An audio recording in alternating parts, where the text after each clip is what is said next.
5 vaikų meilės kalbos. Pirmas skyrius – pamatas meilė.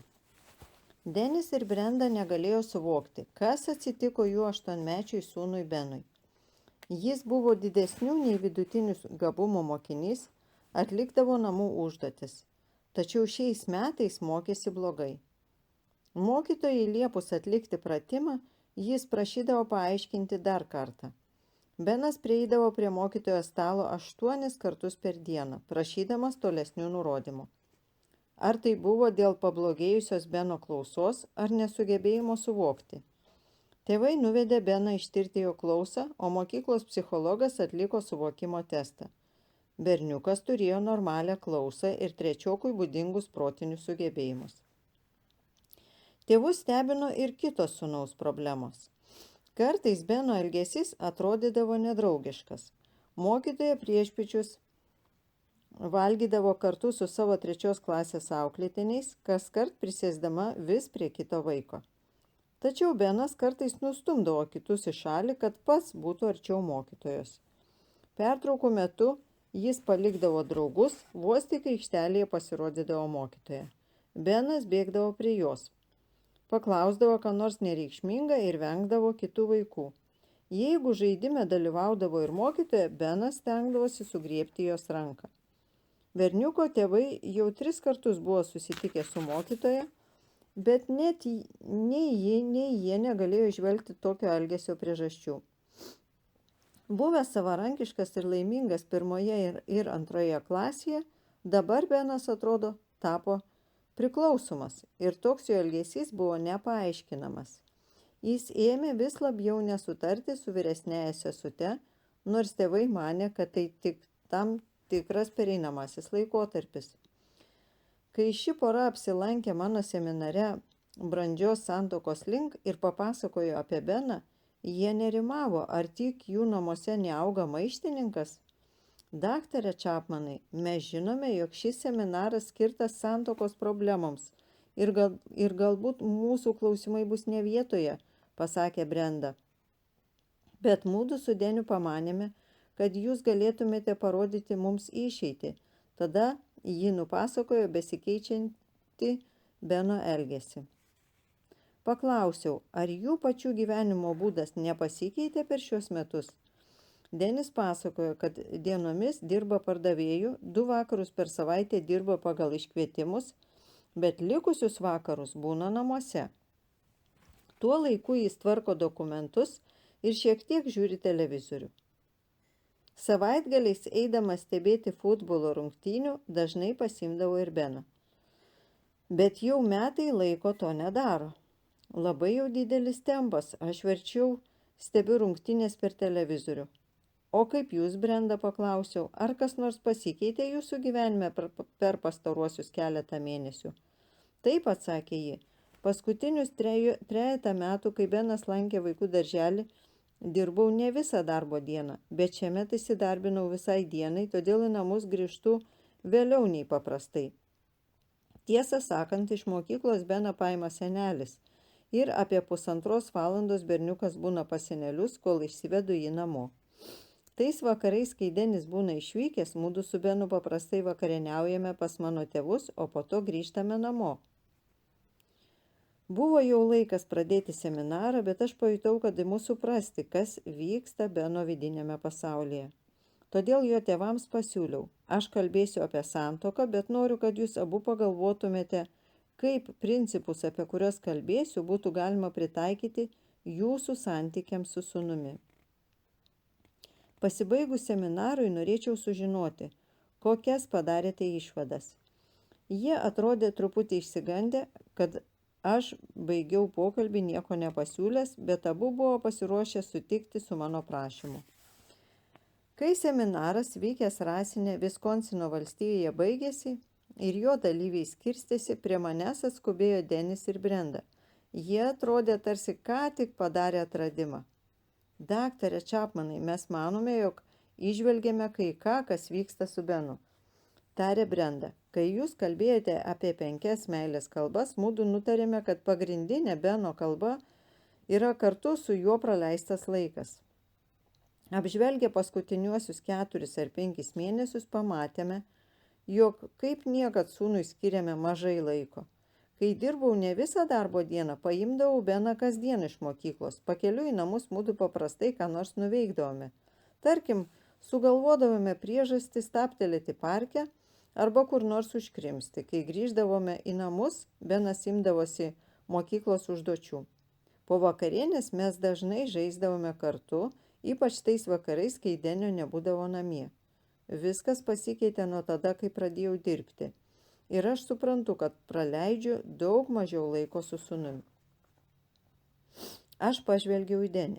Supratau, kad nustojęs vedžiotis Beną į futbolo rungtynes, niekuo neužpildžiau šio mudviejų laiko. Iš tiesų, ne per daugiausia jo praleidau su sūnum per pastaruosius kelis mėnesius.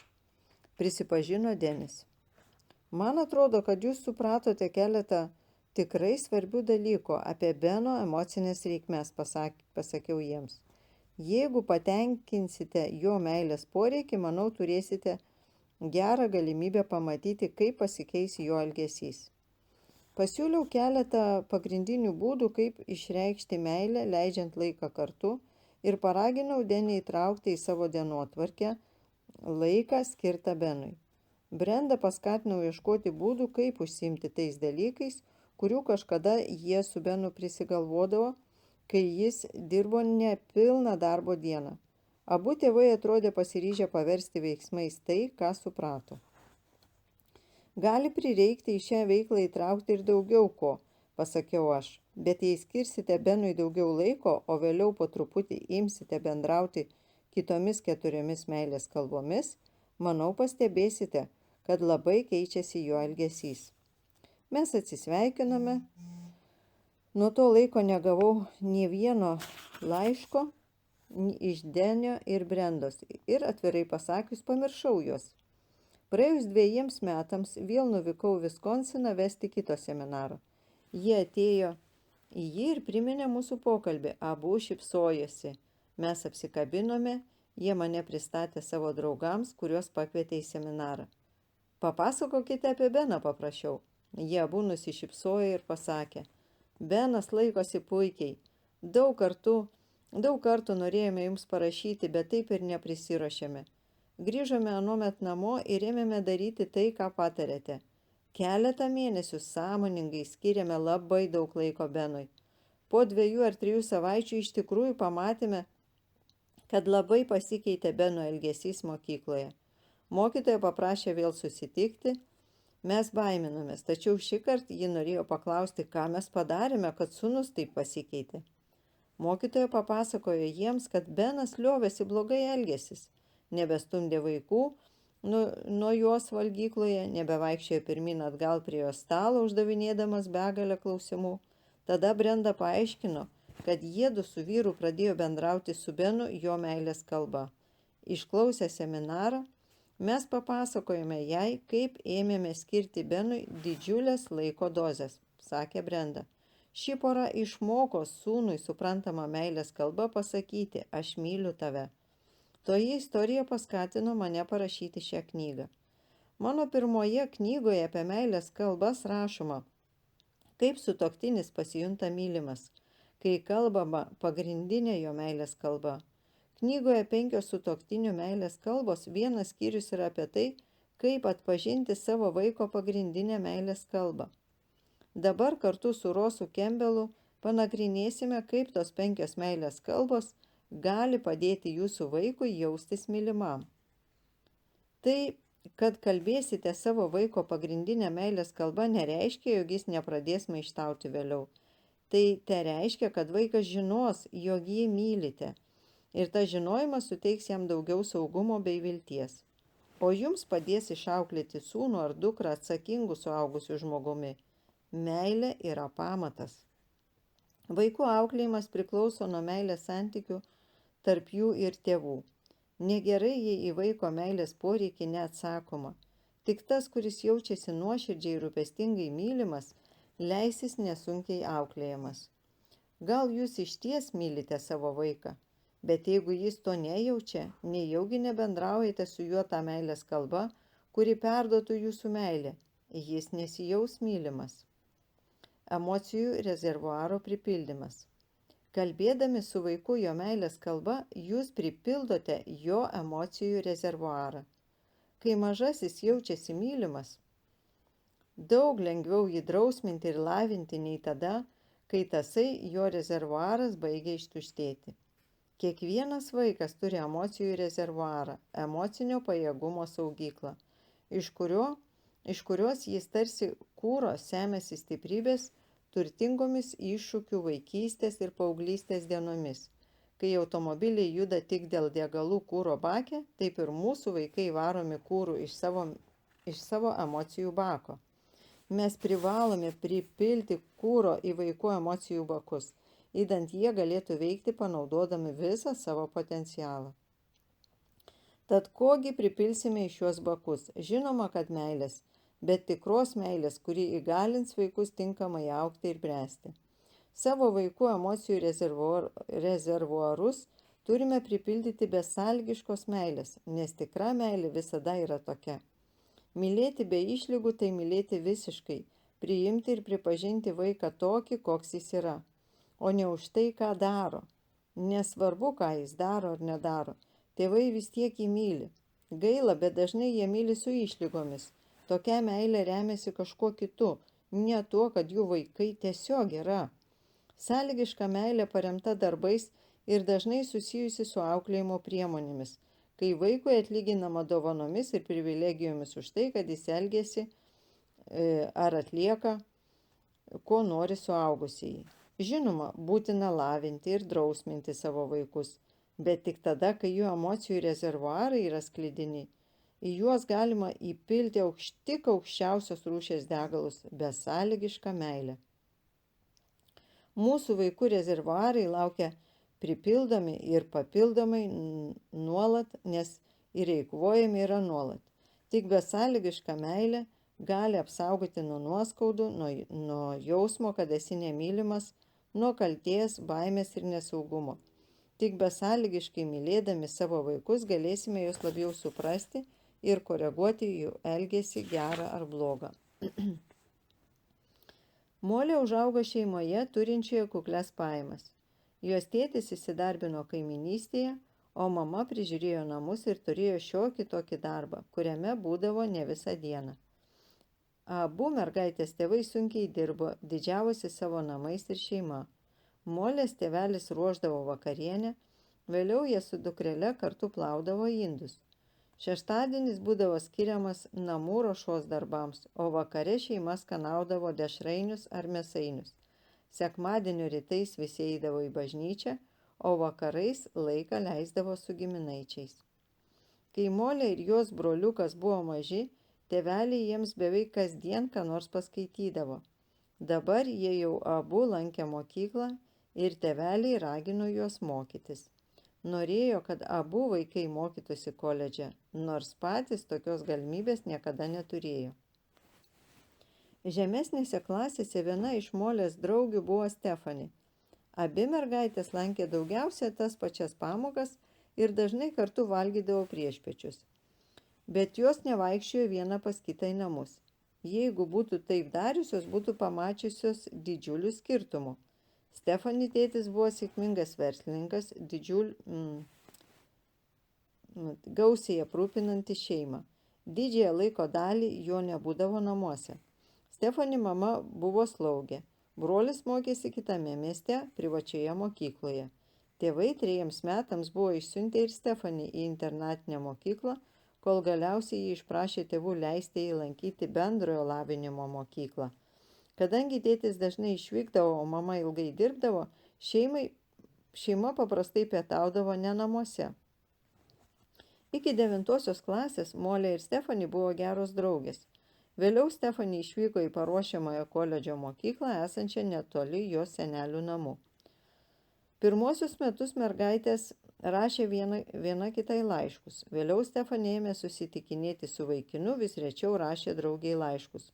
Pagaliau ir visai liovėsi juos siuntusi.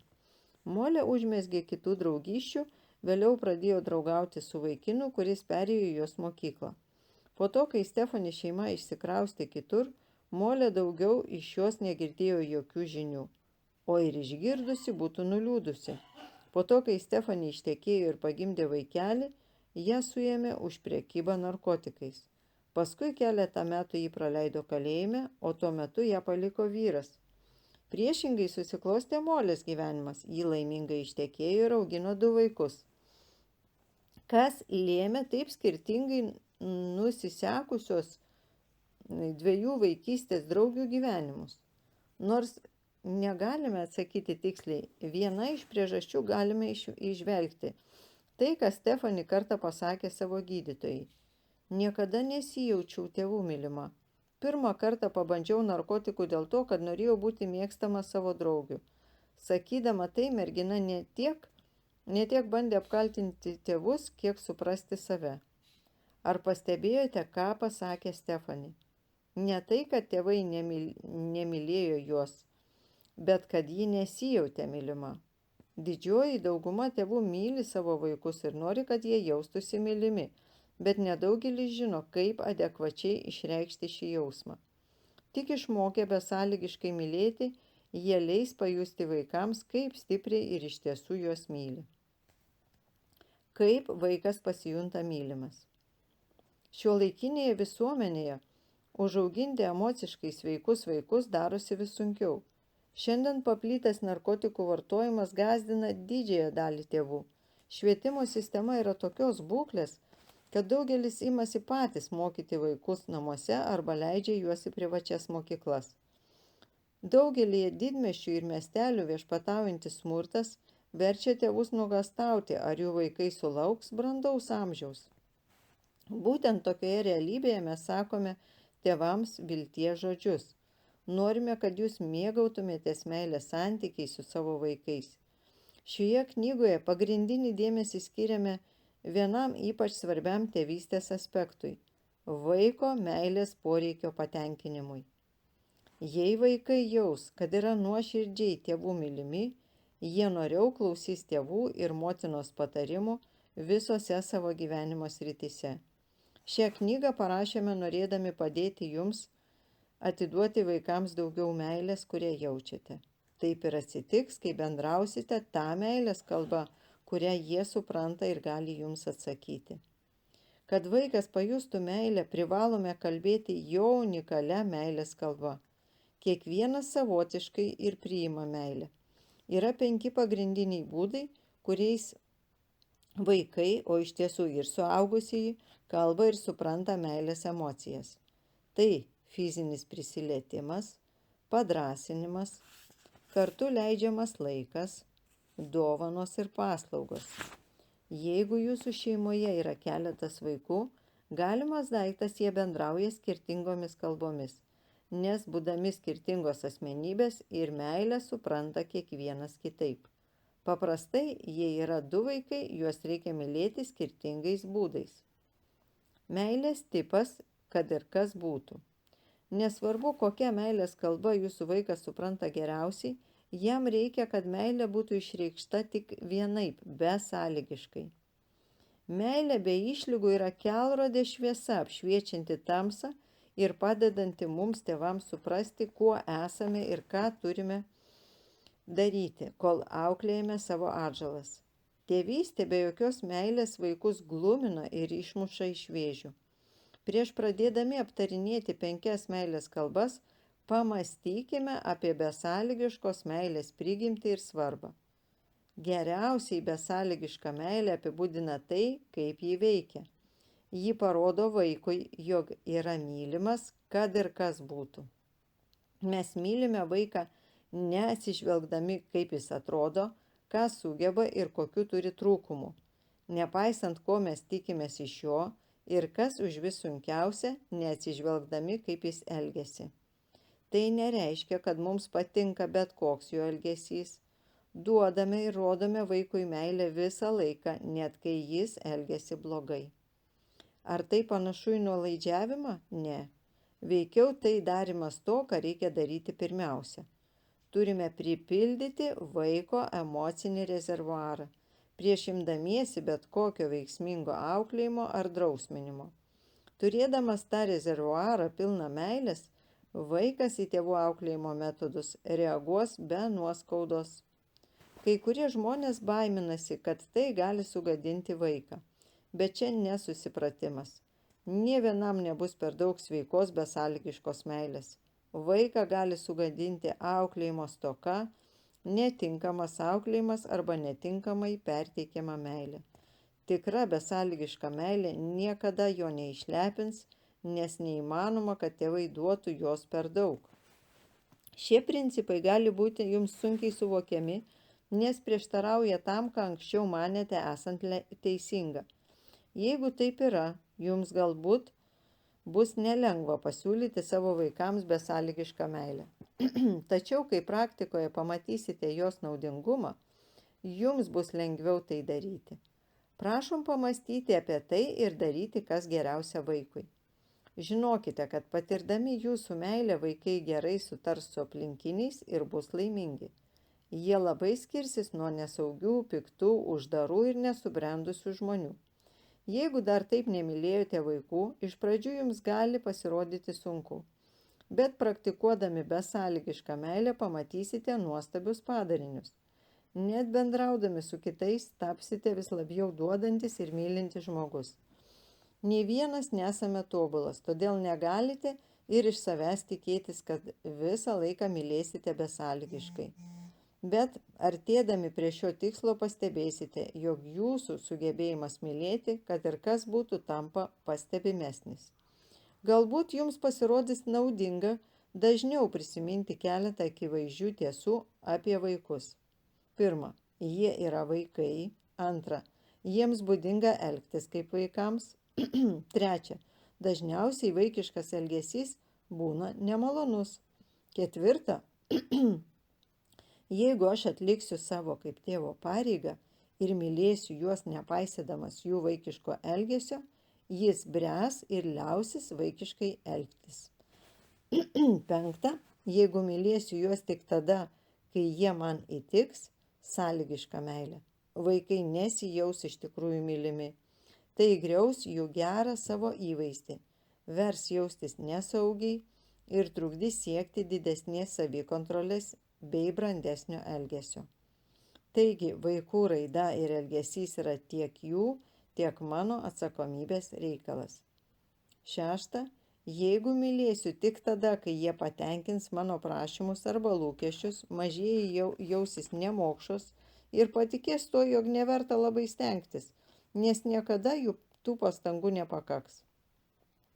Juos nuolat kamos nesaugumo jausmas, nerimas, žemas savigarbos lygis ir pyktis. Kad apsaugočiau juos nuo to, turiu dažnai priminti savo atsakomybę už visapusišką jų išugdymą. Norėdami sužinoti apie tai daugiau, skaitykite Roso Kembelo knygą Kaip iš tikrųjų mylėti savo vaiką. 7. Jeigu mylėsiu juos besąlygiškai, jie bus patenkinti savimi ir sugebės valdyti savo pyktį ir elgesį tapdami suaugusiais žmonėmis. Žinoma, kiekviena mūsų sūnų ir dukterų amžiui yra būdingas tam tikras elgesys. Paaugliai elgiasi kitaip nei maži vaikai, o 13-metis reaguos kitaip nei 7-metis. Bet turime atsiminti, kad vis dėlto jie yra maži, o nesubrendę suaugusieji. Todėl galime tikėtis, kad kartais patirs nesėkmių. Būkite jiems kantrus, kol jie dar tik mokosi augti. Meilė ir dar daug kas. Ši knyga pirmiausiai atkreipia dėmesį į mūsų vaikų poreikį meiliai ir tai, kaip jie duoti. Mat šitas yra didžiausias emocinis poreikis. Jis labai veikia mūsų santykius su vaikais. Kitos reikmės, ypač fizinės, yra lengviau atpažįstamos ir paprastai lengviau patenkinamos, bet nesuteikia didelio malonumo arba nekeičia gyvenimo. Mes turime aprūpinti vaikus pastogę, maistu ir drabužiais, bet esame atsakingi ir už jų intelekto, emocijų ugdymą bei sveikatos priežiūrą. Parašyti ištisi tomai apie vaiko sveikos savigarbos arba savo vertės jausmo poreikį. Pernelyg jaučiantis savo vertę vaikas laikys save aukštesniu už kitus, Jausis tarsi Dievo dovana pasauliui, nusipelniusių gauti, ko tik panorės. O nuvertinantis save bus kankinamas tokių minčių. Aš nesu toks gražus ir atletiškas kaip kiti. Jis nuolat traukia savo giesmelę. Aš negaliu, o realybėje gyvena būtuoju laiku. Nepadariau. Mums tėvams verta dėti visas pastangas, kad išugdytume savo atžalas su sveika savigarba, laikančiais save svarbiais visuomenės nariais, turinčiais ypatingų sugebėjimų bei trokštančiais ką nors nuveikti. Kitas visiems vaikams būdingas poreikis – saugumas ir ramybė. Netikrumo apimtame nenuspėjamame pasaulyje tėvams sunku perteikti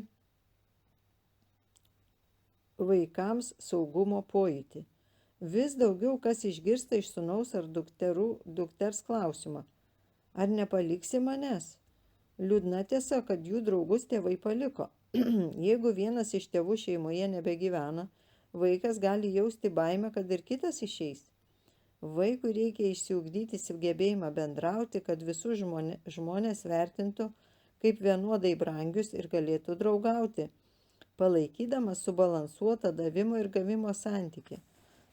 Neturėdamas šio sugebėjimo, vaikas rizikuoja tapti atsiskyrėliu ir likti toks suaugęs. Turintis nepakankamai bendravimo įgūdžių, taip pat gali tapti kontroliuojančių monstrų, nustumiančių kitus į šalį, kad pasiektų savo tikslus. Bendravimo įgūdis svarbus ir kitų aspektų. Tai sugebėjimas deramai bendrauti su autoritetais. Sėkmę visose gyvenimo srityse lemia supratimas ir pagarba valdžiai. Neturint šito, ne ką padės visi kiti sugebėjimai. Tėvai turi padėti vaikams ugdyti įgimtus, ypatingus gabumus ir talentus, kad pajustų vidinį pasitenkinimą ir laimėjimų skonį, patiriamą panaudojant tas prigimtinės savybės. Nuvokus tėvai turi išlaikyti subtilę pusiausvyrą tarp postumio ir padrąsinimo. Didžiausia yra meilė. Visi šie ir kiti teisėti vaikų poreikiai, tačiau šioje knygoje didžiausią dėmesį skiriame meiliai. Mes įsitikinę, kad meilės poreikis yra visų kitų vaiko reikmių pagrindas. Meilės gavimas ir mokymasis ją duoti yra ta dirva, iš kurios kyla visi gerieji žmonijos siekiai. Ankstyvieji metai. Kūdikiui vienodai svarbu kaip pienas, taip ir švelnumas, kaip tvirtas maistas, taip ir meilė. Negaudamas maisto vaikas badautų, nepatirdamas meilės jis badautų emociškai ir nepasiruoštų gyvenimui. Daugeliu tyrimų įrodyta, kad emocinis meilės pamatas padedamas per pirmuosius 18 mėnesių, ypač per artimą motinos ir kūdikio ryšį. Ateityje emocinę sveikatą palaikysiantis maistas yra fizinis prisilietimas, malonūs žodžiai ir švelni globa. Pradėjęs vaikščioti, kūdikis geriau save suvokia, atskiria save nuo mylimų objektų. Nors mama galbūt ir anksčiau išėjo iš kūdikio regėjimo rato, tačiau dabar jis pats jau sugeba skirti save ir asmenis, nuo kurių yra priklausomas. Mokydamasis vis geriau vaikščioti, mažasis mokosi ir aktyviau mylėti. Jis nebėra tik pasyviai tyriantis meilę, bet ir sugeba atsakyti tuo pačiu. Žinoma, tai daugiau sugebėjimas užvaldyti mylimą asmenį nei atsidavimas jam. Per keletą metų mažulio gebėjimas išreikšti meilę tobulės ir jeigu jis toliau patirs meilę, palaipsniui ją ir duos. Ankstyvuoju kūdikystės periodu padėtas meilės pamatas paveiks vaiko sugebėjimą mokytis ir gerokai nulems, kada jis taps pajėgus priimti naują informaciją. Daugelis vaikų į mokyklą pradeda eiti būdami prastai pasirengę mokytis, nes emociškai tam dar nebuvo pribrendę. Vaikas turi pasiekti tam tikrą emocinės brandos lygį prieš tai, kol sugebės efektyviai mokytis savo amžiaus grupėje. Leisti sūnų ar dukrai geresnę mokyklą ar keisti mokytojus nėra išeitis. Turime užtikrinti, kad mūsų vaikai būtų emociškai pasirengę mokytis. Paauglystė. Patenkinti vaiko meilės poreikį nėra taip paprasta.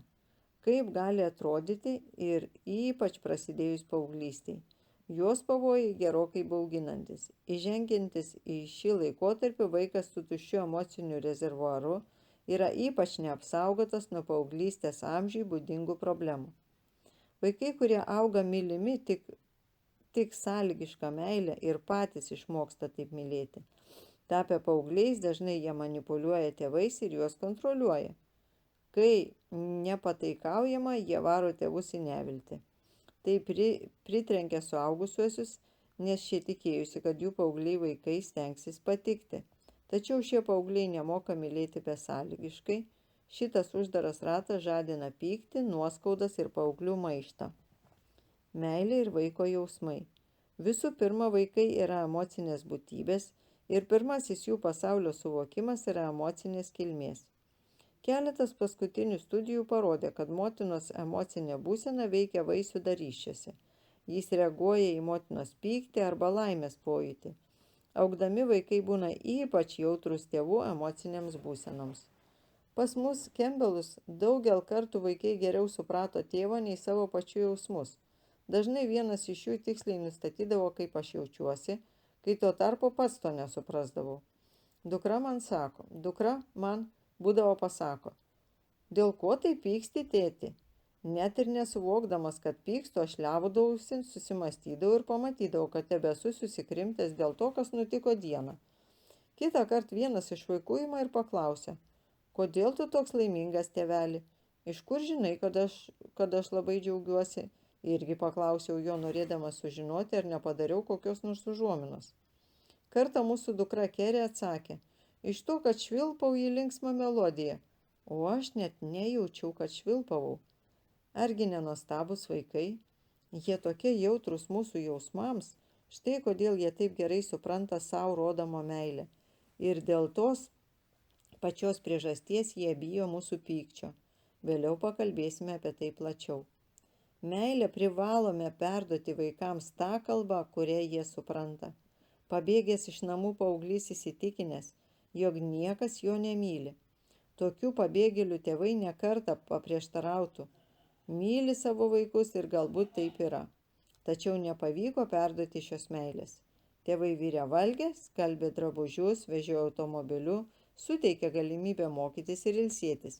Visa tai puikios meilės išraiškos formos, jeigu tik pirmoje vietoje yra besąlygiška meilė. Tačiau jos niekad neatstos šios be galo svarbios meilės rūšės. Vaikai jas atskiria. Jie žino, ar gauna tai, ko už vis labiau trokšta. Kaip perteikti meilę? Liūdna tiesa yra ta, kad nedaugelis vaikų jaučiasi besąlygiškai mylimi ir globojami. Tačiau tiesa yra ir tai, jog didžioji dalis tėvų labai myli savo vaikus. Kodėl tad egzistuoja šis baisus prieštaravimas? Pagrindinė priežastis yra ta, kad mažai tėvų žino, kaip perteikti savo nuoširdžią meilę vaikų širdims.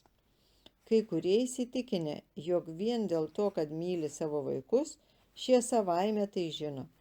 Kitigi mano, jog paprasčiausias pasakymas vaikui aš tave myliu, puikiai perteikia tą meilę. Deja, tai netiesa. Savo elgesio motyvavimas. Žinoma, gerai yra jausti meilę ir išsakyti ją, bet to nepakanka, kad vaikas jaustųsi besąlygiškai mylimas. Mat vaikus motyvuoja elgesys, jie reaguoja į veiksmus, ką jūs darote su jais.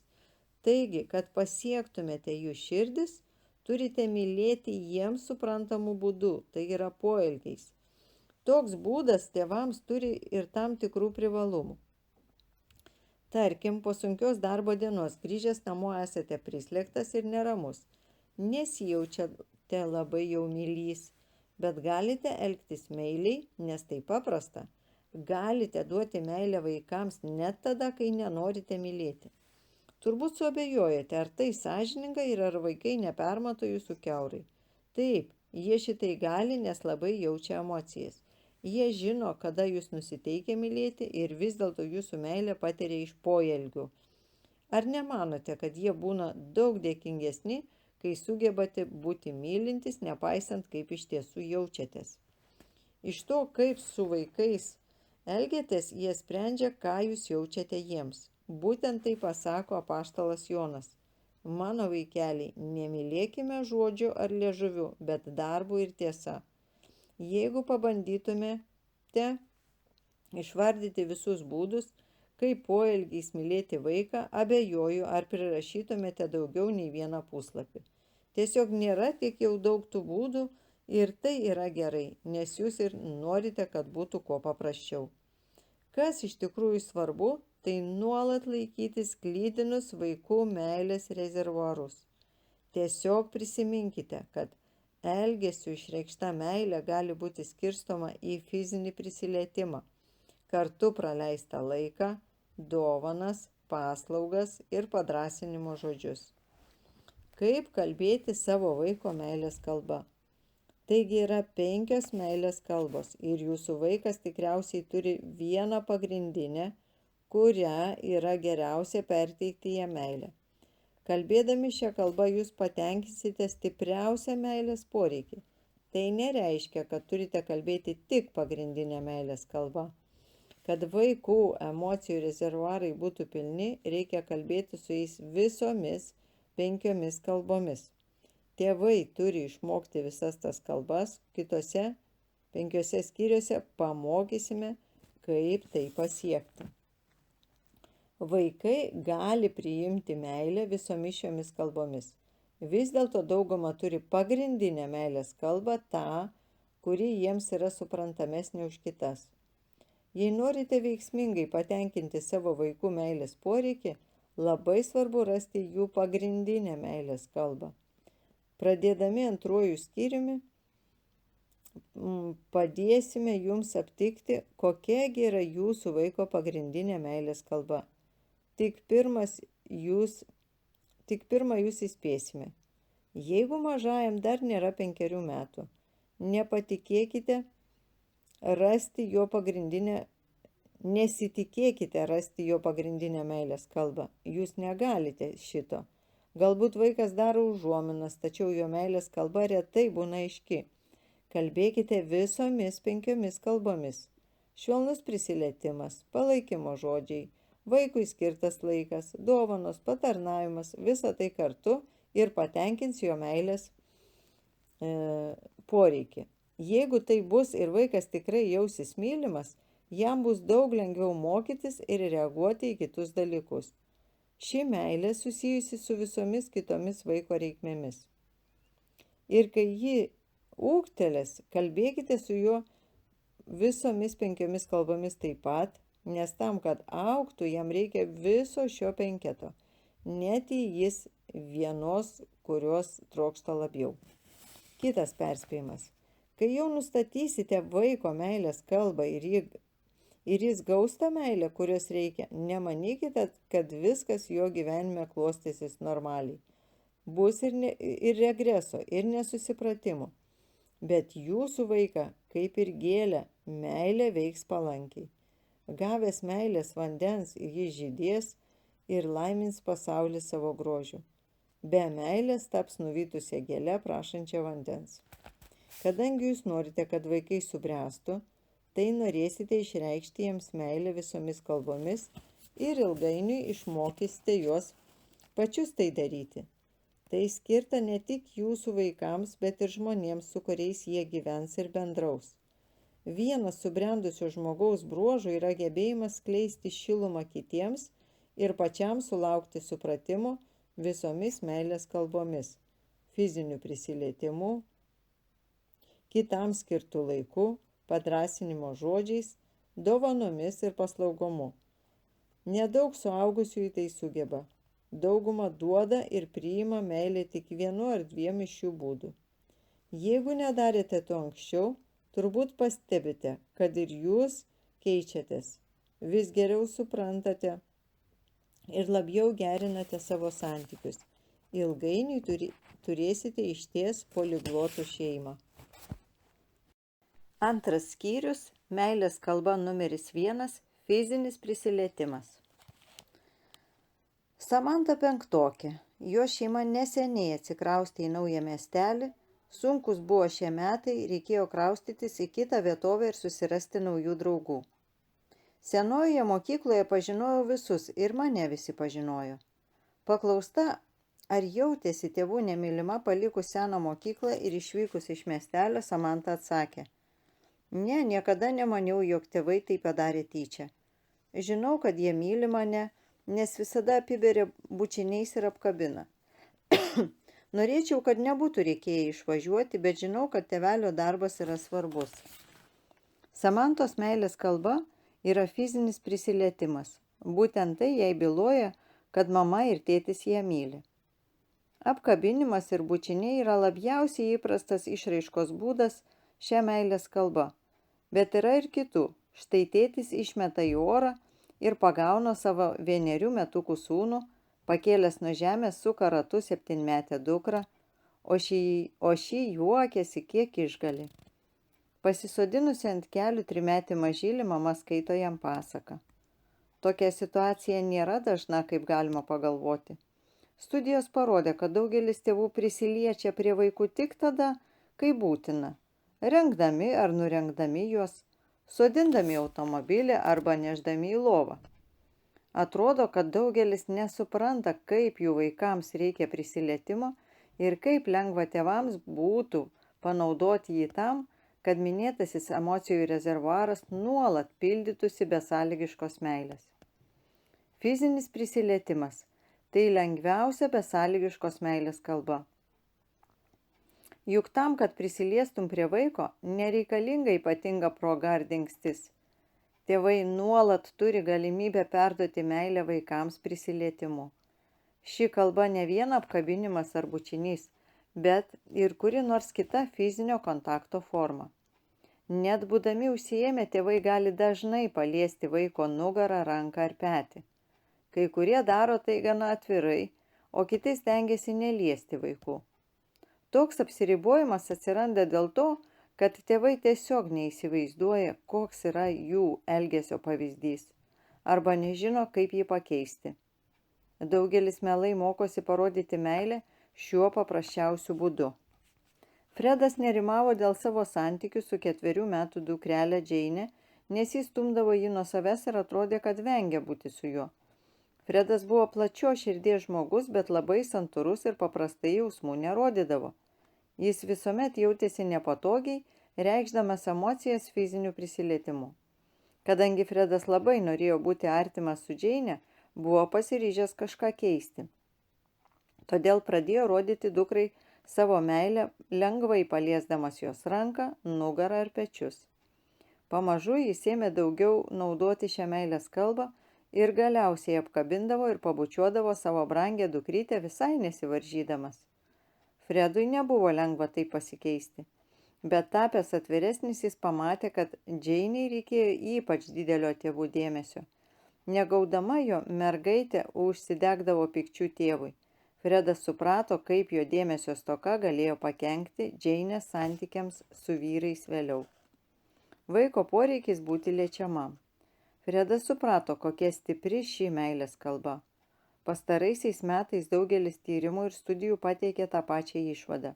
Kūdikiai, kuriuos tėvai dažnai laiko ant rankų, apkabina ir bučiuoja, emociškai yra sveikesni nei tie, kurie ilgą laiką nepatiria fizinio kontakto. Fizinis prisilietimas vienas garsiausių meilės balsų. Jis šaukia: aš myliu tave. Tai nėra vien šių laikų išvada, kad vaikams yra svarbus prisilietimas. Jau 1 amžiuje po Kristaus Palestinoje gyvenę žydai nešė savo vaikus pas Jėzų, kad juos palytėtų. Apaštalas Morkus rašo, jog Jėzaus mokiniai sudraudė tėvus manydami, kad jų mokytojas pernelyg užsiėmė svarbiais reikalais, idant leistų laiką su vaikais. Bet Jėzus užsirūstino ir tarė jiems: leiskite mažutėliams ateiti pas mane ir netrukdykite, nes tokių yra Dievo karalystė. Iš tiesų sakau jums, kas nepriima Dievo karalystės kaip kūdikis, neįeis į ją. Ir jis laimino juos apkabindamas ir dėdamas ant jų rankas. Iš 7 skyriaus išmoksite, kaip pastebėti pirminę vaiko kalbą. Tai gali ir nebūti fizinis prisilietimas. tačiau visiems mažiukams reikia, kad juos palytėtų. Išmintingi tėvai įvairiuose kultūrose pripažįsta, jog tai svarbu. Jie sutinka ir su tuo, kad jų vaikams svarbu patirti švelnų prisilietimą, kitų jiems svarbių suaugusiųjų, senelių, mokytojų arba dvasinių vadovų kalbančiuosius fizinio prisilietimo kalba reikia dažniau glausti. Bet šiaip jau visiems vaikams būtini suaugusiųjų apkabinimai ir glamonės, kad pajustų žodžius "aš myliu tave". Daug žmonių susilaiko nuo sveiko prisilietimo prie vaikų dėl seksualinio priekabiavimo baimės. Tai liūdna, galbūt baimė juos sulaiko nuo vienos natūraliausių meilės išraiškų, kai kurie suaugusieji palinko į iškrypišką seksualinį elgesį. Tokius nusikaltėlius reikia teisti ir griežtai bausti, bet nereikėtų įtarinėti esant pedofilų kiekvieno žmogaus, kuris apkabina vaiką. Galbūt vertėtų laikytis tam tikro atsargumo, bet neturime leisti, kad baimė būti apkaltintam varžytų mus tinkamai išreikšti meilę. Turite jaustis laisvas apkabinti ir bučiuoti savo vaikus, mažus giminaičius ir jūsų aplinkoje augančius mažuosius. Prisilietimai prie vaiko skirtingais jo augimo periodais, naujagimiai ir mažyliai. Mūsų vaikams reikia labai daug prisilietimų pirmaisiais gyvenimo metais. Motinoms pavyksta beveik instinktyviai apkabinti ir myluoti naujagimį, o daugelėje kultūrų ir tėčiai aktyviai reiškia savo prisirišimą kūdikėliui. Bet šiais laikais visi tokie užimti ir tėvai neglaudžia vaikų taip dažnai, kaip kažkada darė jų gimdytojai. Dabartiniai tėvai dirba ilgai ir namo grįžta pavargę. Jeigu motina dirba, ji turėtų pasirūpinti, kad jos motiniškoji esmė išliktų nepaliesta ir skatintų prisiliesti prie vaikų. Ar su meile globosime mažylį visą dieną, ar paliksime vežimėlyje vieną neprižiūrimą ir nemylimą? Vaikas nusipelno mylinčių rankų švelnaus lytėjimo ir kai keičiame jam sauskelnes, ir kai maitiname, ir kai vežiojame. Net naujagimis sugeba atskirti švelnų prisilietimą nuo šiurkštaus ar erzinančio. Tėvai turėtų labai stengtis, kad su jų mažyliais būtų elgiamasi meiliai, kol jų nėra šalia. Kūdikiui augant ir tampant vis veiklesniu, prisilietimo poreikis nemažėja. Emociniai vaiko raidai labai svarbus apkabinimai ir bučiniai, galinėjimasis ant grindų, jojimas ant nugaros ir kiti žaismingi meilūs veiksmai. Kasdien vaikams reikia daug reikšmingų palytėjimų ir tėvai turėtų padaryti viską, kad parodytų šią meilę. Jei iš prigimties nesate linkęs būti lipšnus, galite pajusti, kad sąmoningai priešinatės įgimtam polinkiui, bet galite šito išmokti. Kai imame suprasti, kokie svarbus mūsų vaikams meilūs prisilietimai, atsiranda akstinas keistis. Fizinis prisirišimas reikalingas tiek berniukams, tiek mergaitėms. Tačiau berniukai gauna jo mažiau nei mergaitės. Yra daug priežasčių, bet dažniausiai ta, kad tėvai mano, jog fizinė meilės išraiška berniuką daro moterišką. Žinoma, tai netiesa. Faktas, jog kuo pilnesnį emocijų rezervuarą tėvai išlaiko, tuo sveikesnė bus vaiko savigarba ir vėliau seksualumas. Mokyklinukas. Pradėjus lankyti mokyklą, vaikui vis dar labai reikalingas fizinis prisilietimas. Apkabintas kas rytą, jis gali jaustis emociškai saugus visą dieną. Grįžus į namus, toks apkabinimas gali nulemti, ar jis bus ramus vakare ir protiškai bei fiziškai aktyvus, ar bus padūkęs, kad atkreiptų jūsų dėmesį. Kodėl taip yra? Kasdien vaikai įgyja naujos patirties mokykloje ir jaučia tiek teigiamas, tiek neigiamas emocijas mokytojams ir bendramžiams. Todėl namai turėtų būti tarsi rojus, saugi meilės vieta. Atsiminkite, fizinis prisilietimas yra viena stipriausių meilės kalbų. Paprasčiau ir suprantamiau sakant, vaikas tampa lengviau sukalbamas ir lengviau bendraujantis su kitais. Bet aš turiu porą sūnų ir jiems augant meilės ir ypač fizinio prisilietimo poreikis mažėja, kai kas ginčysis. Atsakysime, visiems Visiems reikalingas fizinis kontaktas vaikystėje ir paauglystėje. Daug berniukų, būdami 7-9, priešinasi meiliam prisilietimui, vis dėlto jiems to reikia. Berniukai labiau linkę į energingesnį kontaktą, imtynės, kumščiavimąsi, imituojamas muštynės, paplekšnojimą per petį, rankos padavimą ir panašiai.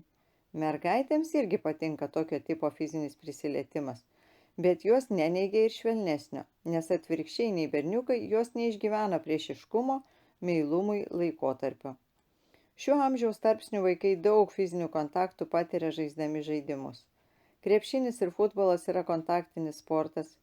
Žaisdami kieme jūs sujungiate laiką, leidžiame kartu ir fizinį kontaktą. Bet nereikėtų prisilietimo suprasti tik šitaip. Perbraukimas delnu per vaiko plaukus, jo peties ar rankos palietimas, patapšnojimas per nugarą ar koją. Kartu palydint tai padrasinančių žodžių, augančiam vaikui visa tai reiškia meilę. Daugelio tėvų mėgstamiausia fizinio prisilietimo forma yra apkabinti vaiką, kai skaito jam pasaką. Šitaip jie gali išlaikyti fizinį artumą ilgesnį laiko tarpą, o tai vaikui labai reikšminga ir įsimintina visam gyvenimui. Kiti atvejai, kai mažajam labai svarbus fizinis prisilietimas, sergant, jaučiant kūno arba sielos skausmą, pavargus arba po kokio nors liūdno ar juokingo įvykio, tėvai turi su berniukais elgtis lygiai taip pat kaip su mergaitėmis tokiais atvejais. Tam tikrame amžiaus tarpsnyje daugelis berniukų linkę laikyti fizinę globą moterišką. Kai jie tokiai globai priešinasi, tėvams lengviau laikytis atokiau, kai kurie suaugusieji mano, jog tuomet berniukai mažiau reikalauja dėmesio, tačiau jeigu tėvai aptinka savi tokių minčių, svarbu joms nepaklusti ir drąsiai dalyti berniukams fizinį švelnumą, kurio jiems reikia, nors galbūt išoriškai elgiasi taip, tarsi to nenorėtų. Artėjant prie paauglystės slenksčio. Kol vaikas mokosi vidurinėje mokykloje, svarbu atminti, kad ruošiate jį sunkiausiam vaikystės periodui paauglystėj. Kai vaikelis mažas, užpildyti jo emocijų rezervuarą palyginti lengva. Žinoma, jis tuštėja labai greitai, todėl reikia nuolat papildyti, vaikui augant didėja ir jo meilės rezervuaras, todėl išlaikyti į pilną darosi vis sunkiau. Galiausiai sūnus taps didesnis, stipresnis ir gudresnis už jūs, tik paklauskite jo, ir jūsų dukra taps gražia, beveik suaugusia mergina, ryškesnė ir dailesnė už jūs. Nesiliaukite pylę meilės į vaikų meilės rezervuarus, net jeigu ir nematote jokių to poreikio ženklų. Artėdami prie paauglystės ribos, berniukai gali vengti jūsų prisilietimų, baimindamiesi, jog tai pernelyg moteriška, o tuo tarpu mergaitės pastebės, jog jų tėčiai laikosi atokiau nuo jų. Jeigu norite tinkamai paruošti savo paauglę dukrą ateičiai, nesusilaikykite nuo lytėjimo. Štai kodėl šio amžiaus tarpsnio mergaitėms ypač reikia tėvelio meilės. Priešingai nei berniukams labai sustiprėja jų poreikis būti užtikrintoms dėl besąlygiškos meilės ir šis specifinis poreikis pasiekia apogėjų apie 11 metus. Viena iš priežasčių, kodėl jis atsiranda, yra ta, jog paprastai šioje amžiaus atkarpoje daugiau fizinio prisirišimo mergaitėms parodo mama, o ne tėtis. Jeigu mokykloje stebėtume grupę 6 klasės mokinukių, pamatytumėte skirtumą tarp tų, kurios jau pasiruošusios įžengti paauglystę ir tų, kurios turi dėl to problemų. Mergaitė artėdama prie šio subtilaus savo gyvenimo periodo intuityviai jaučia, kad turi patikti pati savo. Nesąmoningai jis suvokia, jog jai reikia turėti gerą seksualinį identitetą, kad sėkmingai pasiruoštų ateičiai. Labai svarbu, kad ji jaustųsi vertinga kaip moteriškos lyties atstovė. Stebėdami mergaitės pamatysite, jog kai kurioms iškyla sunkumų bendraujant su priešinga lytimi. Jos arba drovisi ir vengia berniukų, arba flirtuoja ir net vilioja juos. Nors berniukams patinka, kai gražios mergaitės flirtuoja su jais, tačiau jie nerodo joms didelės pagarbos ir paprastai šaiposi iš jų savam rate. Didžiausią skausmą tokiams mergaitėms suteikia ne tik jų reputacija, bet ir santykiai su kitomis bendraamžėmis. Jos linkusios atstumti tokias drauges dėl jų elgesio su berniukais. Šiame amžiuje kitų mergaičių normali draugystė ir palaikymas yra daug svarbesni nei sutarimas su berniukais. Šios draugystės taip pat suformuoja stereotipą visam gyvenimui. Kitos jūsų stebimos mergaitės su berniukais nesielgia negražiai, jos paprasčiausiai gali būti savimi, nes turi sveiką savigarbos jausmą ir seksualinę tapatybę. Jų elgesys išlieka pastovus ir tvirtas, tiek bendrauja su klasės pažiba, tiek su droviu ir nedrąsiu berniuku. Pastebėsite ir tai, jog berniukai labai gerbė tokias mergaitės, o užvis geriausia, kad jos yra užmezgusios artimus, draugiškus ir reikšmingus santykius su kitomis mergaitėmis. Turinčios stiprų ir sveiką savigarbos jausmą bei teisingą seksualinę savivoką, mergaitės geriau atlaiko neigiamą bendramžių įtaką. Jos sugeba išsaugoti moralės standartus, kurių buvo išmokyti namuose ir daugiau vadovaujasi savo galvą. Kodėl taip skiriasi mergaitės? Vienos turi nemažų problemų bendraudamos su bendramžiais, o kitos susitvarko su to puikiai. Atspėjote. Emocijų meilės rezervuaras. Didžioji dauguma mergaičių, kurioms sekasi gerai, turi tėčius besirūpinančius, kad dukters emocijų rezervuaras nebūtų tuščias. Jeigu mergaitė auga be tėčio, ne viskas prarasta. Ji puikiai gali pakeisti jos senelis ar dėdė. Daugelis be tėvo augančių mergaičių tampa visom prasmėm sveikomis moterimis. Paauglys ir prisilietimai. Paaugliui svarbu, kad rodytumėte meilę tinkamais būdais, tinkamu laiku ir tinkamoje vietoje. Mama niekada neturėtų apkabinti sūnaus jo draugų akivaizdoje. Jis stengiasi išsiugdyti savo nepriklausomą įvaizdį, o toks mamos elgesys trikdo. Bet to ilgainiui šis berniukas gali tapti pašaipos objektu. Tačiau vakare, namų aplinkoje, sūnus grįžęs ir iš varginančios futbolo treniruotės, mamos apkabinimą priims kaip meilės išraišką. Kai kurie tėčiai vengia apkabinti ir pabučiuoti paauglės dukras, manydami, kad taip elgesi šiuo mergaičių amžiaus tarpsniu nedera elgtis. Iš tiesų yra priešingai. Tai daryti dukra veikiausiai stengsis gauti fizinį prisilietimą iš kito vyro ir dažnai nepadariu būdu. Bet čia irgi svarbu laikas ir vieta. Jeigu pati mergaitė pirmoji viešai neapkabina artimųjų, geriau nuo to susilaikyti. Namuose iniciatyvos galite imtis ir jūs. Ypač paaugliams padeda apkabinimai, bučiniai ir kitos meilės atspindinčio prisilietimo formos tada, kai jie išgyvena sunkų laiką arba ruošia kokį nors sudėtingą projektą mokykloje. Nepamirškite, kad ir tos pačios lyties vieno iš tėvų fizinis prisilietimas yra svarbus. Tėvas apkabina sūnų, motina dukterį, tai priimtina visais vaiko amžiaus tarpsniais. Sūnui reikia meilaus tėvų prisilietimo tiek pat, kiek ir mamos, o dukra nori meilės iš mamos, kiek ir iš tėčio. Paieškoję būdų, kaip parodyti švelnų prisirišimą savo paaugliams vaikams, rasite juos. Tarkim, sūnus ar dukra grįžta namo išvargę po mėgstamos sporto šakos treniruotės. Galite pamasažuoti jų įsitempusius raumenis, arba vaikas intensyviai mokėsi keletą valandų. Pamasažuokite jo įskaudusį kaklą ir padėsite jam atsipalaiduoti bei švelniai lytėsite. Daugelis vaikų mėgsta, kad jiems pakasytų nugarą net tada, kai būna suaugę ir gyvena toli nuo gimtųjų namų. Žinoma, jūs nenorite primiktinai liestis prie paauglio.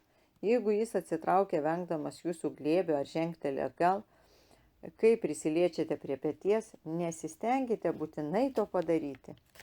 Dėl kažkokių priežasčių vaikas nenori būti liečiamas tuo metu. Tai gali būti niekaip nesusijęs su jumis ar turėti ryšį su kitais jūsų santykių aspektais. Paaugliai pilni emocijų, minčių bei troškimų ir kartais tiesiog nenori, kad juos liestumėte. Turite gerbti jausmus ar išreikštų žodžiu ar veiksmais. Bet jeigu vaikai nuolat atsisako jūsų prisilietimo, turite rasti laiko pasikalbėti su jais apie priežastis. Atsiminkite, kad jūs esate pagrindinis pavyzdys savo vaikams. Jie stebi jūsų bendravimą, naudojant fizinius prisilietimus. Yra vienas būdas nustatyti, ar jie seka jūsų pavyzdžiu. Stebėkite, kaip jie patys tai daro. Nuostabu matyti savo vaikus šią meilės kalbą efektingai bendraujančius su kitais. Kai lytėjimas yra pagrindinė vaiko meilės kalba. Ar pirminė jūsų vaiko meilės kalba yra prisilietimas? Perskaitykite 7 skyrių, kad įsitikintumėte. Galime pateikti keletą užuominų. Vaikams, kurie supranta šią meilės kalbą, fizinis prisilietimas perteiks meilę daug stipriau nei žodžiai. Aš myliu tave, dovanos davimas, dviračių sutaisimas ar laiko su jais leidimas. Žinoma, meilę jie priima visomis kalbomis, bet už vis aiškiau ir garsiau jiems kalba fizinis prisilietimas.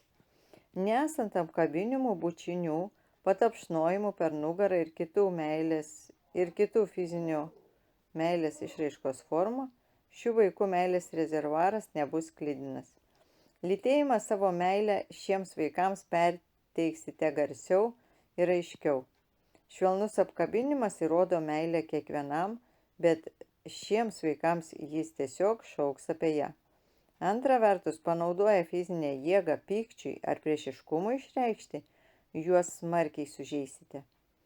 Kiekvienam vaikui sudavimas per veidą yra labai skaudus, bet jis tiesiog yra žlugdantis tiems vaikams, kurių pagrindinė meilės kalba yra lytėjimas. Merilina nežinojo nieko apie 5 meilės kalbas, kol jos sūnui Džojui suėjo 12 metų. Seminaro apie meilės kalbas pabaigoje atsisuko į draugę ir pasakė: pagaliau aš supratau Džojų, metų metais jis erzino mane nuolat liesdamasis. Kai aš plaudavau indus, jis prieidavo iš nugaros, uždengdavo man akis, uždėdamas rankas ant veido. Jei eidavo paskui jį, gnybteldavo man į ranką. Perinant kambarį, kuris gulėdavo ant grindų, sugriebdavo mano koją. Kartais sučiupdavo mano rankas už nugaros.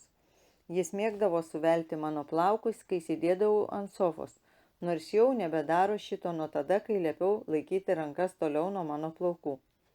Dabar jis tai daro tėčiui ir dažnai viskas baigėsi jų imtynėmis ant grindų. Šiandien supratau, kad Džojaus pagrindinė meilės kalba yra fizinis prisilietimas. Visus tuos metus jis lietėsi prie manęs, nes pats norėjo būti liečiamas. Prisipažįstu, kad nesu labai lipšni. Mano tėvai nemėgo apkabinti kitų. Suvokiau, kad mano vyras mylėjo Džojų imdamasis su juo ir siausdamas po namus. Tuo tarpu aš vengdavau jo pastangų gauti meilės iš manęs. Kaip galėjau šito nepastebėti visą tą laiką? Dabar tai atrodo paprasta. Ta vakarą Merilina apie seminarą pasikalbėjo su vyru. Krisą kiek nustebino, ką jis išgirdo. Aš nemaniau, kad imtinės tai meilė, bet ši mintis netrodo kvaila, pasakė jis Merilinai. Dariau, kas man išėjo natūraliai. Tiesą pasakius, fizinis prisilietimas yra ir mano pagrindinė meilės kalba. Išgirdus tai, Merilinai nušvito dar kai kas. Nenuostabu, kad Krisas visada nori apkabinti ir pabučiuoti. Jis buvo didžiausias lytėtojas, kokį Merilina kada nors buvo sutikusi, net ir tada, kai tai darydavo neseksualiniais sumetimais. Ta vakarą Merilina jautėsi, tarsi pečius būtų užgulusi praregėjimų našta, bet ji nusprendė išmokti fizinio prisilietimo kalbą. Moteris paprasčiausiai pradėjo atsakyti į vyro ir sūnaus prisilietimus. Kitą kartą, kai Džojus priėjo prie praustuvės ir uždėjo delnus mamai ant akių, jį ištraukė rankas iš vandens, atsisuko į sūnų ir stipriai jį apkabino. Džojus buvo šokiruotas, bet nusijuokė. O kai Krisas vėl ją apkabino ir pabučiavo, jie atsakė jam taip pat kaip tada, kai jie draugavo. Krisas nusišypsojo ir pasakė: lankyk daugiau tokių seminarų, tie dalykai iš tiesų veikia. Merilina atkakliai mokėsi naujos meilės kalbos ir ilgainiui ėmė jausti, kad lytėti jai daug maloniau. O kol ji pasiekė lygį, kai jautėsi visiškai jaukiai, Krisas ir Džojus džiaugiasi jos prisilietimais. Atsakydami į tai, jos pagrindinė meilės kalba, tai yra paslaugomis. Džojus plaudavo indus, Krisas valė kilimus, o Merilina manė, kad ji jau danguje. Ką kalba vaikai? Daugeliui vaikų fizinis prisilietimas byloja suprantamiau nei žodžiai, dovanos, laikas su tėvais ar paslaugos. Nesant to, vaikų meilės rezervuaras niekada nebus sklidinas. Pažiūrėkime, ką jie patys pasakoja apie fizinio lytėjimo jėgą. Alisa, 7 metų. Aš žinau, kad mamytė myli mane, nes ji mane apkabina. Džeremis, koledžo žemesniojo kurso studentas, papasakojo, iš kur žinojo, jog tėvai jį myli. Jie rodė tai visą laiką. Kiek tik galiu prisiminti, kas kart mane išeinant iš namų apkabindavo ir pabučiuodavo mama ir tėtis, jei jis būdavo namie. Kiekvieną sykį man parėjus namo tai vėl kartojusi. Taip yra ir šiandien. Kai kuriems mano draugams sunku to patikėti, nes jie užaugo nemėgstančiose šito daryti šeimose. Bet man tai patinka. Aš vis dar laukiu, kad tėvai mane apkabintų. Tai sukelia man šiltus jausmus. 11-mečio Marko paklausime, kaip stipriai tėvai myli tave, jeigu turėtume nustatyti tai 10 balų skalę. Net nemirktelėjęs, berniukas atsakė 10. Paklaustas, kodėl jis toks tikras, išpyškino. Viena, jie tai sako man, bet dar svarbiau, kaip jie elgėsi su manimi. Praeidamas pro mane, tėtis visada atsitrenkė į mane ir mes imame galinėtis ant grindų. Su juo taip linksma. Mama visada apkabina ir pabučiuoja mane, nors ir liovėsi tai dariusi prie mano draugų. Jessica, 12 metų, gyvena su mama ir kas antrą savaitgalį aplanko tėtį. Jis sakė, kad jaučiasi ypač jo mylima. Paklausta, kodėl, atsakė, todėl, kad kiekvieną kartą, kai aplankau, jį tėtis apkabina, pabučiuoja ir pasako, jog labai džiaugiasi mane matydamas. Man išeinant, jis ilgai laiko mane apkabinęs ir sako, kad pasiilgs. Žinau, mama irgi mane myli, ji daug ką padaro dėl manęs, bet norėčiau, kad jie apkabintų ir būtų tokia laiminga būdama su manimi kaip tėtis. Jeigu jūsų vaiko pagrindinė meilės kalba yra fizinis prisilietimas, o jūs iš prigimties nesate linkęs liestis prie kitų žmonių ir vis dėlto norite išmokti savo vaiko meilės kalbą, galbūt jums reikia pradėti nuo savęs. Mes kalbame rimtai. Pirmiausia, lieskite plaštaką savo ranką, pradėkite nuo riešo ir eikite aukštyn iki peties. Paspaudykite savo petį. Dabar kitą plaštaką atlikite tą patį kitai rankai. Perbraukite rankomis savo per plaukus, pamasažuodami galvos odą nuo kaktos iki pakaušio. Atsisėskite tiesiai, kojos ant grindų ir plekšnokite per kojas pagal ritmą, jeigu norite. Vieną ranką uždėkite ant pilvo, tada pasilenkite ir palieskite pėdas, pamasažuokite čiurnas.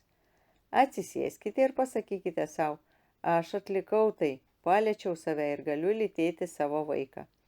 Tiems, kurių niekada nelytėjo ir jiems sunku liesti kitus, šis pratimas gali būti pirmasis žingsnis griaunant barjerus. Jei esate vienas iš tokių žmonių, gali būti, kad norėsite kartoti šį pratimą kartą per dieną, kol įgausite pakankamai drąsos pirmas prisiliesti prie savo vaiko ar sutuoktinio. Kai jau imsite šito, nusistatykite tikslą ir kasdien sąmoningai apkabinkite vaiką. Vėliau galėsite tai padaryti keletą kartų per dieną. Kiekvienas gali išmokti fizinio lytėjimo kalbą ir jeigu tai yra pagrindinė vaiko meilės kalba, verta dėl to paplušėti iš visų jėgų. Trečias skyrius – meilės kalba numeris 2 – palaikymo žodžiai. Ar tėtis mane myli? Taip, nes kai žaidžiu beisbolą, jis visada palaiko, o po žaidimo pasako – ačiū, kad žaidėjai iš viso širdies. Jis tvirtina, jog svarbu yra nelaimėti, o dėti visas pastangas, pasakojo 14-metis Filipas. Kartais aš darau klaidų, bet tėtis liepia nesijaudinti. Jis sako, kad tobulėsiu, jeigu nesiliausiu stengęsis. Su meilė ištarti žodžiai gali labai daug. Meilūs bei švelnūs žodžiai, pagirimas, padrąsinimas, visa tai byloja. Aš rūpinsiuos tavimi. Jie tarsi švelnus šiltas lietus sielai, jie maitina vaiko vidinį vertės ir saugumo jausmą. Nors pasakome tokius žodžius greitai, bet užmirštame negreitai. Visą gyvenimą vaikas jaučia palaikymo žodžių naudą. Kita vertus, žeidžiantys žodžiai ištarta trumpa visiškos nevilties akimirka gali pakenkti vaiko savigarbai ir mesti abejonių savo sugebėjimais šešėlį. Vaikai mano, jog mes tikrai tikime tuo, ką sakome. Mirtis ir gyvenimas yra liežuvio galioje. Antroji meilės kalba yra palaikymo žodžiai. Kai kurie vaikai didžiausią meilę jaučia girdėdami palaikančius žodžius. Pamatysime, kad nebūtinai tai turi būti pasakymas "aš tave myliu". Meilė ir švelnumą išreiškianti žodžiai. Gerokai prieš pradėdami suprasti žodžių reikšmes, vaikai suvokia jų emocinį turinį. Balso tonas, maloni nuotaika, meilės apraiška – viskas perteikia emocinę šilumą ir meilę. Visi tėvai kalbasi su savo naujagimiais, o tai, ką jie supranta, yra tėvų veido išraiška, švelnus garsai kartu su fiziniu artumu. Kadangi maži vaikai dar tik ugdosi sugebėjimą vartoti žodžius ir sąvokas, jie ne visada supranta, ką reiškia mūsų žodžiai, netgi "aš myliu tave".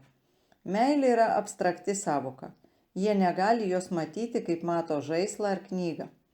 Vaikai linkę mąstyti konkrečiai, tad turime padėti jiems suprasti, ką norime pasakyti išreikšdami meilę.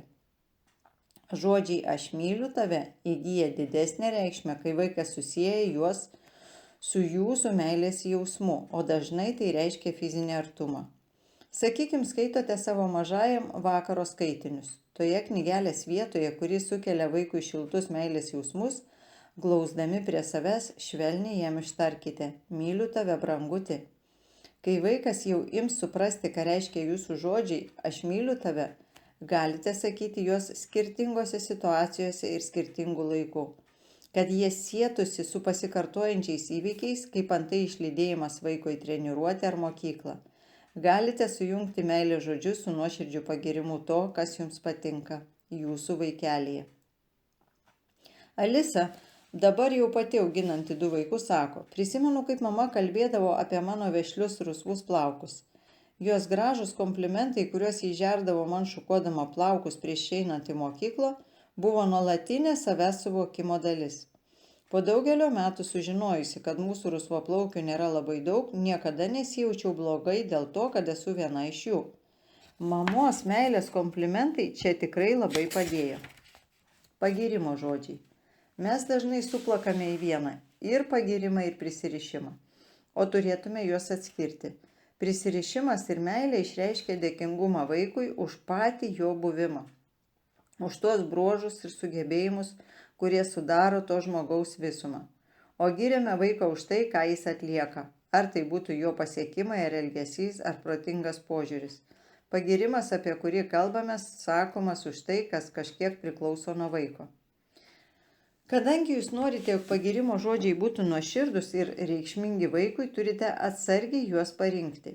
Jei girsite pernelyg dažnai, jūsų žodžiai turės menką teigiamą efektą. Tarkim, nuolat kartojate: "tu gera mergaitė". Tai nuostabūs žodžiai, bet turite išmintingai juos naudoti. Jie bus daug veiksmingesni, jei pasakysite vaikui tada, kai jis bus nuveikęs kažką tokio, dėl ko pats jausis patenkintas ir tikėsis pagirimo. Ypač atsargiai žarstykite tokius specifinius komplimentus kaip "puikiai pasirodei", kai iš tiesų gana vidutiniškai. Vaikai supranta, kada giriama dėl tikrų priežasčių ir kada vien tam, kad jie pasijustų gerai. Pastarąjį pagirimą jie laikys nenuoširdžiu. Dažnas nepagristas girimas pavojingas ir dėl kitko. Kai kurie vaikai taip prie jo pripranta, kad ima suvokti kaip savaime suprantama ir pradeda jo laukti. Atsidūrę situacijose, kada nesulaukia tokio pagirimo, jie supranta, kad kažkas yra su jais blogai ir ima nerimauti. Matydami, jog kitiems vaikams nesakoma tiek pagirimų, gali stebėtis, kodėl patiems reikia jų tiek daug. Žinoma, mes norime girti mylimus vaikus, bet turime užtikrinti, kad pagirimas būtų nuoširdus ir pelnytas. Antraip vaikai suvoks jį kaip pataikavimą, kurį gali prilyginti melui. Padrąsinimo žodžiai. Žodis drąsinti reiškia įkvėpti drąsos.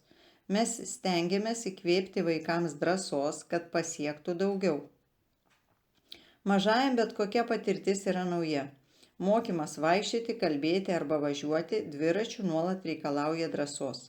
Savo žodžiais mes arba padrąsiname, arba sumenkiname vaiko pastangas.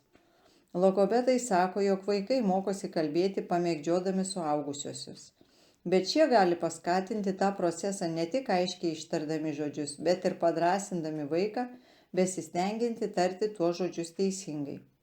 Tokie pasakymai kaip jau panašiai gerai, puiku, tau pavyko, skatina mažąjį ne tik išmokti žodį dabar, bet ir ateityje plėsti savo žodyną. Tas pats principas veikia vaikui mokantis bendravimo įgūdžių. Pastebėjau, kad pasidalinai plastilinu su mere. Man patiko tai, gyvenimas tampa daug paprastesnis, kai dalijamės su kitais. Tokie žodžiai teikia vaikui papildomą vidinę motyvaciją pasipriešinti natūraliam norui pasilaikyti viską savo. Tarkim, tėvas sako savo šeštokui sūnui: Jasonai, pastebėjau, kad šį vakar po žaidimo atidžiai klausėsi Skoto, kai jis dalyjosi savo pastabomis apie žaidimą. Aš taip didžiavausi tavimi, kad skyrė jam visą dėmesį, nors tuo metu praeidami pro šalį kiti plekšnojo tau per nugarą. Išklausyti žmonės yra viena nuostabiausių dovanų, kurią gali jiems padovanoti. Šis tėvelis skatina Jasoną tobulinti išklausimo meną, vieną svarbiausių žmogiškuose santykiuose. Niekada nenuvertinkite padrąsinimo žodžio įtakos vaikui. Galbūt jums sunku sakyti padrąsinimo žodžius. Turėkite galvoje, kad vienas iš aspektų jaustis padrąsintam yra jaustis geros fizinės būklės.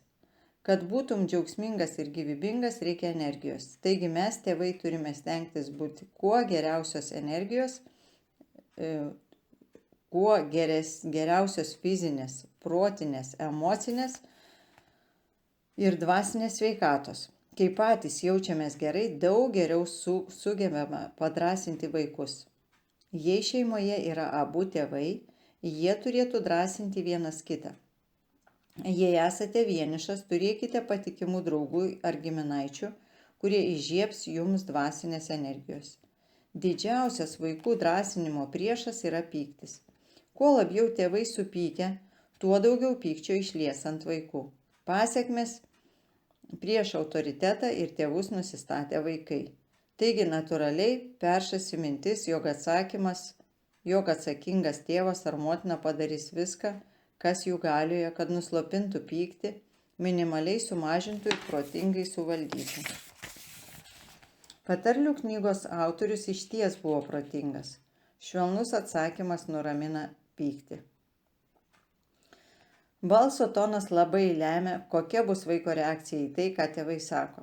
Reikia mokytis kalbėti švelniai, juk visi galime to išmokti. Ir jausdami įtampą tarp savęs ir vaikų galime išmokti kalbėti maloniai, dažnai sakinį užbaigdami žemėjančią intonaciją ir užduodami klausimus, kai tai įmanoma, o ne laidydami įsakymus. Kuris iš šių sakinių labiau padrąsintų vaiką ar paauglį? Išnešk šiukšles tučtuojau. Ar gal išneštum šiukšles? Jeigu būsite malonus ir apmalšinsite savo pyktį, tai keleriopai apsimokės. Kai pabandysime drąsinti vaikus įvairiuose darbuose, jie mielai atsilieps, o ne atmes mūsų idėjas. Prieš keletą metų žurnalas Reader's Digest išspausdino pasakojimą apie vieną nepaprastą aukštesniųjų klasių matematikos mokytoją. Kažkurio penktadienio vidurdienį ji paprašė auklėtinių Meri mokykloje, Moriso mieste Minesotos valstijoje, sudaryti visų klasės mokinių pavardžių sąrašą, paliekant vietos tarp vardų. Tada liepė pagalvoti apie gražiausius dalykus, kuriuos jie galėtų pasakyti apie kiekvieną savo klasės draugą ir užrašyti tai. Mokytojas surinko tos popieriaus lapus ir per savaitgalį ant atskiro lapo užrašė kiekvieno mokinio vardą ir išvardijo viską, ką kiti apie jį parašė. Pirmadienį jį kiekvienam grąžino jo lapą. Skaitydami mokiniai ėmė šnabždėtis tarpusavyje. Niekada nežinojau, kad tai kažką reiškia kam nors. Nežinojau, kad kitiems tai patinku. Klasėje apie tos lapus jie nediskutavo, bet mokytojai žinojo, kad pratimas pavyko, nes leido mokiniams patirti gerų jausmų. Praėjus keleriems metams Vietname buvo nužudytas vienas iš tų mokinių, Markas Eklundas. Kai jo kūnas buvo atgabentas į Minesotą, į laidotuvę susirinko didžioji dalis jo klasės draugų. Atėjo ir matematikos mokytoja. Gedulingų pietų metu jaunuolio tėvas pasakė mokytojai: noriu kai ką jums parodyti. Ir išsitraukė iš kišenės piniginę, jie rado tai pas Marką, kai jis žuvo. Pagalvojome, galbūt jūs tai atpažinsite. Atsekęs piniginę, vyriškis išėmė nutrintą popieriaus lapą, kuris buvo daugel kartų lankstytas, vyniotas į tūtelę ir vėl išvyniotas. Tai buvo gerų savybių sąrašas, kurį Marko klasės draugai surašė apie jį. Labai jums dėkoju, kad padarėte tai, pasakė mokytojai Marko mama. Kaip matote, mūsų sūnus labai tai brangino. Vienas po kito Marko klasiokai prakalbo, kad visi jie išsaugojo tos lapus ir dažnai juos paskaitydavo. Kai kurie nešiojosi tą lapą piniginėje, o vienas įsidėjo net į vedybų albumą. Kažkuris vyras pasakė: aš manau, kad mes visi išsaugojame savo lapą. Nukreipiantys žodžiai. Padrąsinimo žodžiai veiksmingiausi būna tada, kai skiriami pabrėžti ypatingam darbui, kurį vaikas nuveikė. Tikslas pastebėti sūnų ar dukrą darant kažką gero ir vertinti. Žinoma, tam reikia daug didesnių pastangų, nei nutverti vaiką darant ką nors negero ir pasmerkti už tai. Bet šito vertas galutinis rezultatas padrąsinimas, kuriuo vaikas vadovaujasi bręsdamas morališkai ir etiškai. Vaikams reikia vadovauti, jie išmoksta kalbėti girdėdami konkrečią kalbą, mokosi elgtis gyvendami konkrečioje visuomenėje. Daugelį kultūrų tėvams tenka pirminė atsakomybė suvisuomeninti vaikus. Kalbame ne tik apie visų galima ir negalima visuomenės normų išaiškinimą, bet ir apie moralinį bei etinį vaikų auklėjimą. Visiems vaikams kas nors vadovauja. Jeigu jūs kaip tėvai nesate pagrindiniai jų vadovai, šį vaidmenį perims kiti žmonės ir institucijos – mokykla, televizija, kiti suaugusieji arba bendramžiai, kurie semiasi žinių iš ko nors kito. Užduokite savo klausimą: ar mano vaikams vadovaujama pozityviai ir su meile? Vadovaujant su meile visada paisoma geriausių vaiko interesų. Ir tikslas nėra padėti tėvams bei kitiems suaugusiems atrodyti geriems. Tikslas yra padėti vaikui išsiugdyti savybės, kurios labai pravers jam ateityje. Ketvirtas palaikymo žodžių tipas – tai žodžiai duodantis vaikui kryptį ateičiai. Tai stiprus antrosios meilės kalbos elementas.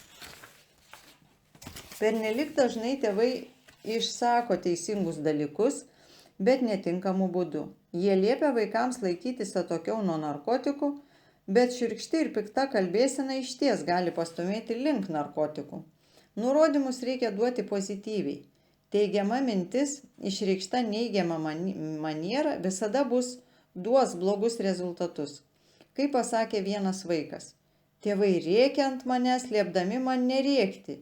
Jie tikisi, kad aš darysiu tai, ko jie patys neišmoko. Tai nesąžininga. Kitas sunkumų sukeliantis dalykas yra tas, kad daug tėvų vadovavimą supranta kaip draudimų srautą. Negerk, o jei gersi, tai nesėsk už vairo, nepastok, nerūkyk, neeksperimentuok su narkotikais, neviršyk leistino greičio. Tai geri įspėjimai, bet vargu ar pakankamai nukreipiantis prasmingam gyvenimui. Kad būtų aišku, pasakysime, jog draudimas yra sudedamoji tėvų vadovavimo dalis, bet ji niekada neturėtų tapti pagrindinė. Kaip parašyta biblinėme pasakojime apie Edeno sodą, Dievas paliko Adomui ir Ievai tik vieną draudimą, visi kiti nurodymai buvo teigiami. Jis davė jiems prasmingo darbo, kad jų gyvenimas būtų pilnas našios veiklos. Daug vėliau, kai Izraelio vaikai atėjo prie Sinajaus kalno, jiems buvo duota 10 įsakymų, iš kurių 5 buvo leidžiantis, o kiti 5 draudžiantis. Jėzaus kalno pamoksle visi nurodymai yra išimtinai teigiami. Būtini ir draudimai, bet jie turi būti tik dalis viso mūsų vadovavimo vaikams.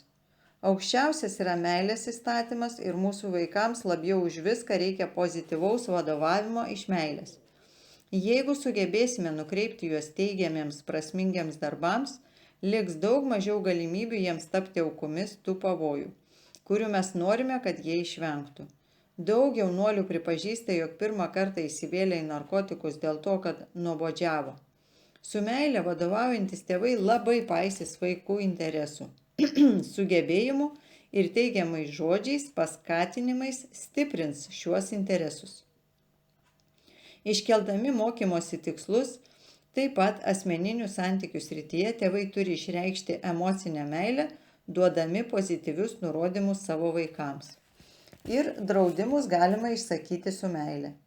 Rėkimas ar vaiko draugų ydų vardijimas nelabai duos norimą efektą. Daug geriau prieiti prie vaiko su meile, susirūpinus dėl jo draugų vartojančių narkotikus, apgailestaujant, kad tie draugai taip blogai nukrypo. Galite parodyti vaikui straipsnių apie autoįvykius ir mirtis, kurias sukėlė narkotikai ir alkoholis, ir išsakyti, kaip jums skaudu pagalvojus apie sužalotus šių jaunuolių ir jų šeimų gyvenimus. Kai sūnus ar dukra girdės jūsų su meile reiškiamą susirūpinimą kitais jaunais žmonėmis, tai pritars jums greičiau neišgirdęs smerkiant žmonės, kurie užsiima tokiais dalykais. Kai palaikymo žodžiai vaiko pagrindinė meilės kalba. Žodžiai aš myliu tave visada turėtų tai reikšti, ar tiesioginė jų reikšmė, ar potekstėje. Sakyti aš myliu tave, ar nepadarytum kai ko dėl manęs, sutepa meilės esmę. Sakyti aš tave myliu, bet noriu tau pasakyti, paneigia pačią meilę. Žodžių aš myliu tave niekada neturėtų temdyti sąlygos. Tai pasakytina apie visus vaikus, o ypač apie tuos, kurių pagrindinė meilės kalba yra žodžiai. 10-metis Todas savo tėvams, Bilui ir Mary'ai, atrodė labai jau lėtas. Jie išbandė daugelį dalykų, norėdami sužadinti didesnį jo susidomėjimą, pradedant sportu ir baigiant šunimi. Tačiau jiems nesisekė. Tėvai dažnai nusiskųsdavo Todui dėl jo abejingumo, girdi, jis turėtų būti dėkingas jiems, kad rūpinasi juo. Ir turėtų susirasti sritį, kur galėtų tobulėti. Jie netgi pagazdindavo sūnų nuvesę pas psichologą, jeigu jis nesusidomės ko nors gyvenime. Išklausę seminarą apie meilės kalbas, Bilas ir Mary tučtuojau susimąstė, ar nebus Todo pagrindinė meilės kalba palaikymo žodžiai. Abu suprato, kad būtent šito niekada nedavė sūnui. Nors apipildavo dovanomis, kasdien apkabindavo, skirdavo laiko ir padėdavo, o jų žodžiai skirti Todui buvo paprastai pilni smerkimo. Tėvai sukūrė planą. Jie ėmė sąmoningai skatinti Todą, pradėjo pastebėti tai, kas jiems patiko sūnaus asmenyje. Ruošdamiesi eksperimentui, Bilas ir Mary nutarė, kad mėnesį laiko kalbės tokius žodžius, kurie bylotų sūnui, mes rūpinamės, mylime tave ir tu mums patinki. Todas buvo patrauklios išvaizdos vaikas, todėl tėvai pradėjo teigiamai atsiliepti apie ją. Jie nesėdavo savo palaikymo su, tarkim, tokia mintimi, tu esi stiprus berniukas, galėtum žaisti futbolą, bet kalbėjo apie sūnaus tvirtą fizinį sudėjimą ir daugiau nežodžio. Tėvai ėmė stebėti, kas jiems patinka Todo elgesyje ir gerai atsiliepdavo. Jei Todas pašerdavo šunį, jie išreikšdavo dėkingumą užuot mestelėje. Pats laikas tą padaryti. Prireikus duoti nurodymus, stengdavosi pateikti juos pozityviai. Po mėnesio Bilas ir Mary pasakojo, tiesiog sunku patikėti, kaip Todas pasikeitė. Jis kitas berniukas. Gal dėl to, kad mes jau kitokie tėvai? Jo požiūris į gyvenimą tapo daug pozityvesnis. Sūnus pasakoja mums linksmas istorijas ir juokiamės kartu. Dažnai pašeria šunį, o neseniai išėjo su vaikais žaisti futbolą. Mums atrodo, kad esam gerame kelyje. Bilo ir Marys atradimas pakeitė juos pačius ir Todą. Jiedu suprato, kad tėvystė nėra vien darymas to, kas išeina natūraliai. Kadangi kiekvienas vaikas yra skirtingas, labai svarbu perteikti jam meilę jo pagrindinę kalbą. Bilo ir Marys pavyzdys rodo, kad jog įmanoma netinkamai vartoti vaiko meilės kalbą, sukeliant jam skausmą ir neviltį. Todo kalba buvo palaikymo žodžiai, o tėvai jam kalbėjo smerkiančius žodžius. Bet kuri vaiką tai žeistų, o ypač žlugdo tą, kurio pagrindinė meilės kalba yra palaikymo žodžiai. Jeigu manote, jog tokia yra jūsų vaiko pirminė meilės kalba, o jums sunku ją kalbėti, patarėme užvesti specialų sąsiuvinį, Kai išgirsite kitus tėvus sakant palaikymo žodžius savo vaikams, užsirašykite tai sąsiuvinyje. Kai skaitysite straipsnį apie vaikų auklėjimą, pasižymėkite pozityvę reikšmę turinčius posakius. Skaitykite knygas apie tėvų ir vaikų santykius ir išsirašykite visus palaikymo žodžius, kuriuos ten rasite. Tada pasitreniruokite prieš veidrodį tarti tuos žodžius, kuo dažniau kalbėkite, tuo savesni tie žodžiai jums taps. Tada sąmoningai ieškokite progos pasakyti juos savo vaikui bent jau 30 kart per dieną. Bent jau 3 kart per dieną. Pastebėję, kad vėl imate vartoti senus posakius, pilnus negatyvizmo ir smerkimo, atsiprašykite vaiko, pasakykite, jog suvokėte tuos žodžius esant skaudžius ir visiškai negalvojate šitaip apie jį. Paprašykite vaiko atleidimo, pasakykite, jog stengiatės būti geras tėvas, mama, labai jį mylite ir norite savo meilę jam parodyti. Ilgainiui įveiksite senus įpročius ir įvesite naujuosius. Geriausias atlygis už visas pastangas bus jų poveikis, kurį pamatysite vaiko veide, ypač jo akise, ir pajusite savo širdimi. Didelė tikimybė, kad sulauksite palaikymo žodžių jūs ir iš savo vaiko. Kuo labiau jis jausis mylimas, tuo labiau norės jums atsilyginti. Ką kalba vaikai? Šių 4 vaikų pagrindinė meilės kalba yra ta pati – palaikymo žodžiai. 8 metų merė pasakė, aš myliu savo mamą, nes ji myli mane. Ir kasdien man tai sako, manau, kad ir tėtis mane myli, bet niekada to nepasako. 12-metė Liza šiemet susilaužė ranką. Aš žinau, kad tėvai mane myli, nes drąsino mane, kol man buvo taip sunku neatsilikti moksle. Jie niekada nevertė manęs atlikti namų darbų, kai jausdavausi blogai, bet sakydavo, jog galiu padaryti tai vėliau. Tėvai sakė, kad didžiuojasi, jog aš taip stengiuosi ir žinojo, kad sugebėsiu neatsilikti. Deividas yra judrus, atviras 5-metis, visiškai įsitikinęs, jog tėvai jį myli. Mamytė mane myli ir tėvelis myli, kiekvieną dieną jie sako, aš myliu tave. 10-metis Džonas jau 3 metukų gyvena su globėjais. Pastaruosius 8 mėnesius berniukas gyvena su Bobu ir Bece, kurie jau 4-ieji jo įtėviai. Kai paklausėme, ar jie tikrai jį myli, atsakė taip. Pasiteiravimą, kodėl nedvejodama šitaip atsakė. Dėl to, kad anie visą laiką mane Dėl to, kad anie visi laikė mane nieko vertu. Bobas ir Bece elgėsi su manimi kaip su žmogumi. Žinau, kad nesu labai geras, bet taip pat žinau, kad jie myli mane. Vaikams, kurių pagrindinė meilės kalba yra palaikymo žodžiai, nėra nieko svarbiau, kaip girdėti tėvus ir kitus suaugusius žodžiu, palaikant juos, kad jaustųsi mylimi. Yra ir kita pusė, smerkianti žodžiai. Žeidžia juos labai giliai. Šiurkštus ir kritiški posakiai kenkia visiems vaikams, bet tiems iš jų, kurių pagrindinė kalba yra palaikanti žodžiai, neigiami apibūdina yra žlugdantis, jie prisimena juos ilgai.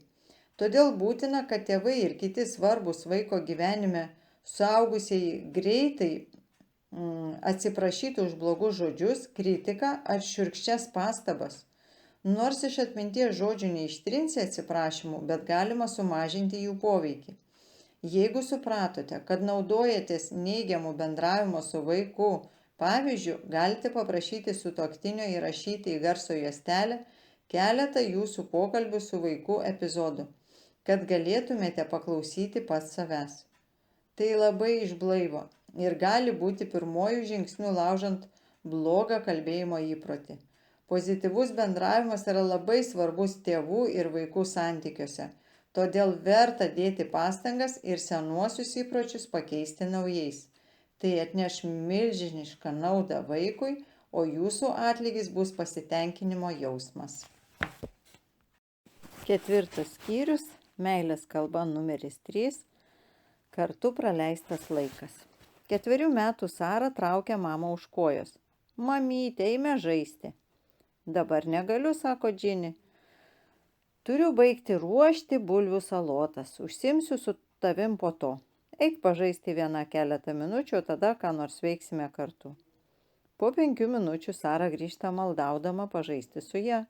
Džinė atsako, širdelė, juk sakiau, kad pirmiausia turiu paruošti šias salotas. Nagi, bėk, o aš ateisiu po kelių minučių.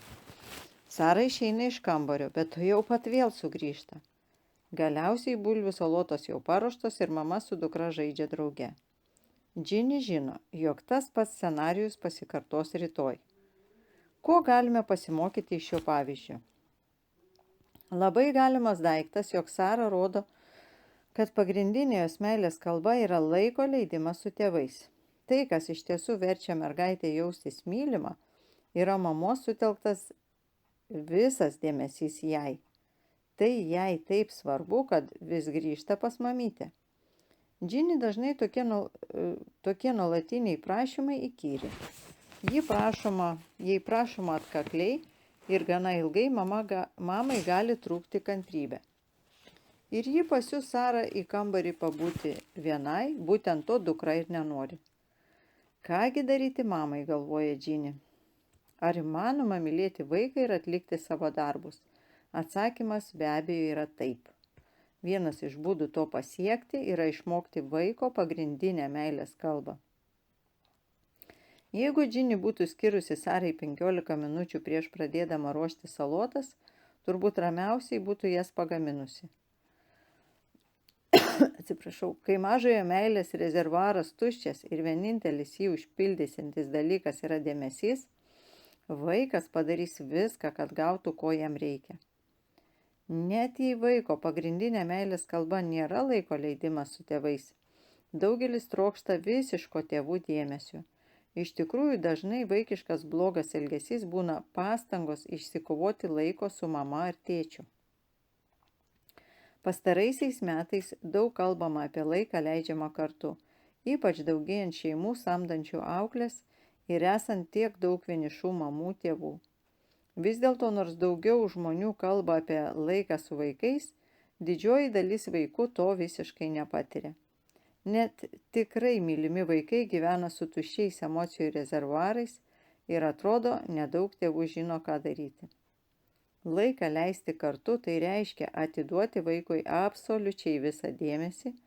Dauguma naujagimių patiria daug sąlyčių su mama. Vien jau kūdikio maitinimas ir kelnių keitimas suteikia jam daug dėmesio.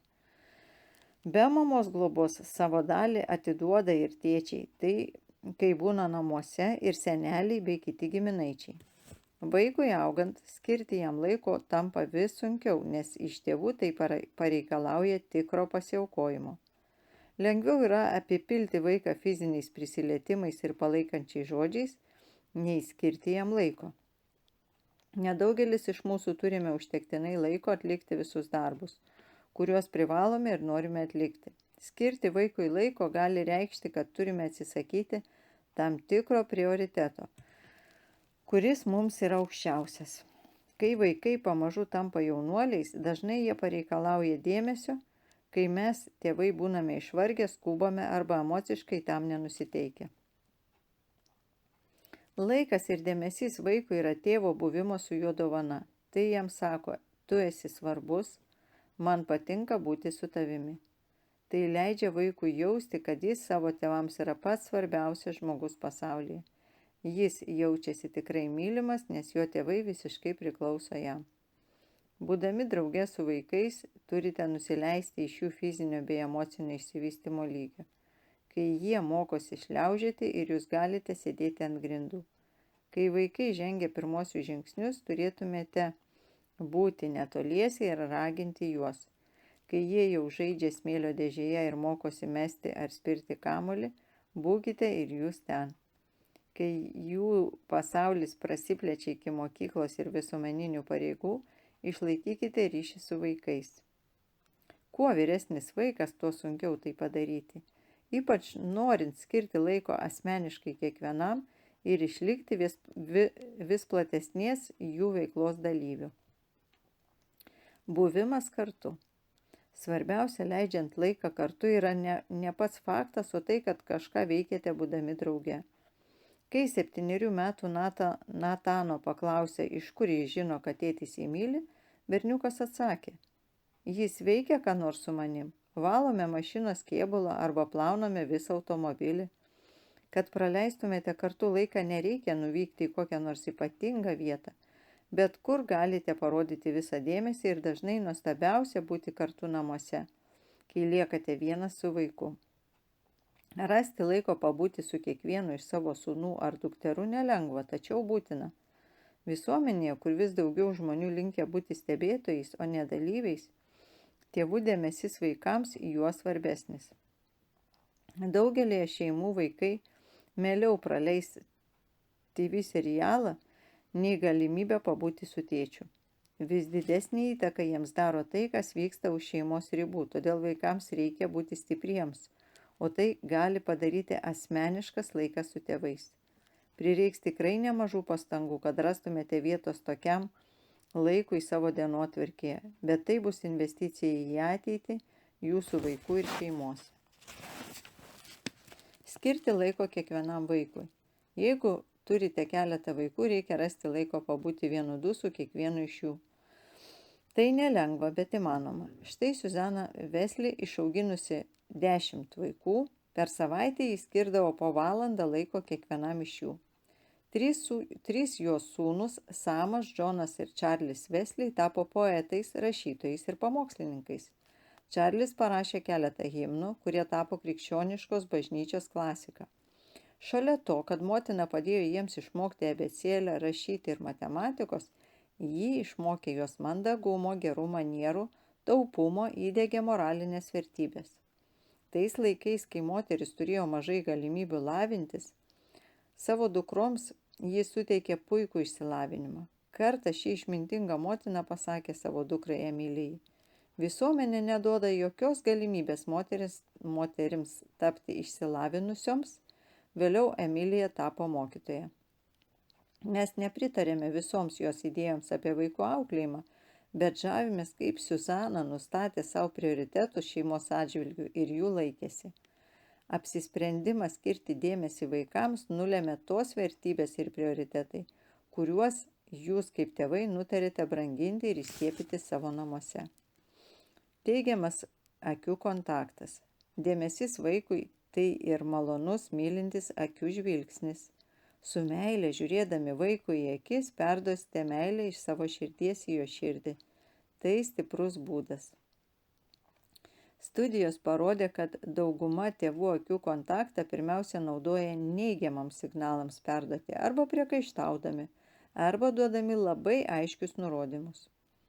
Akių kontaktas dažniausiai turi būti malonus ir mielas.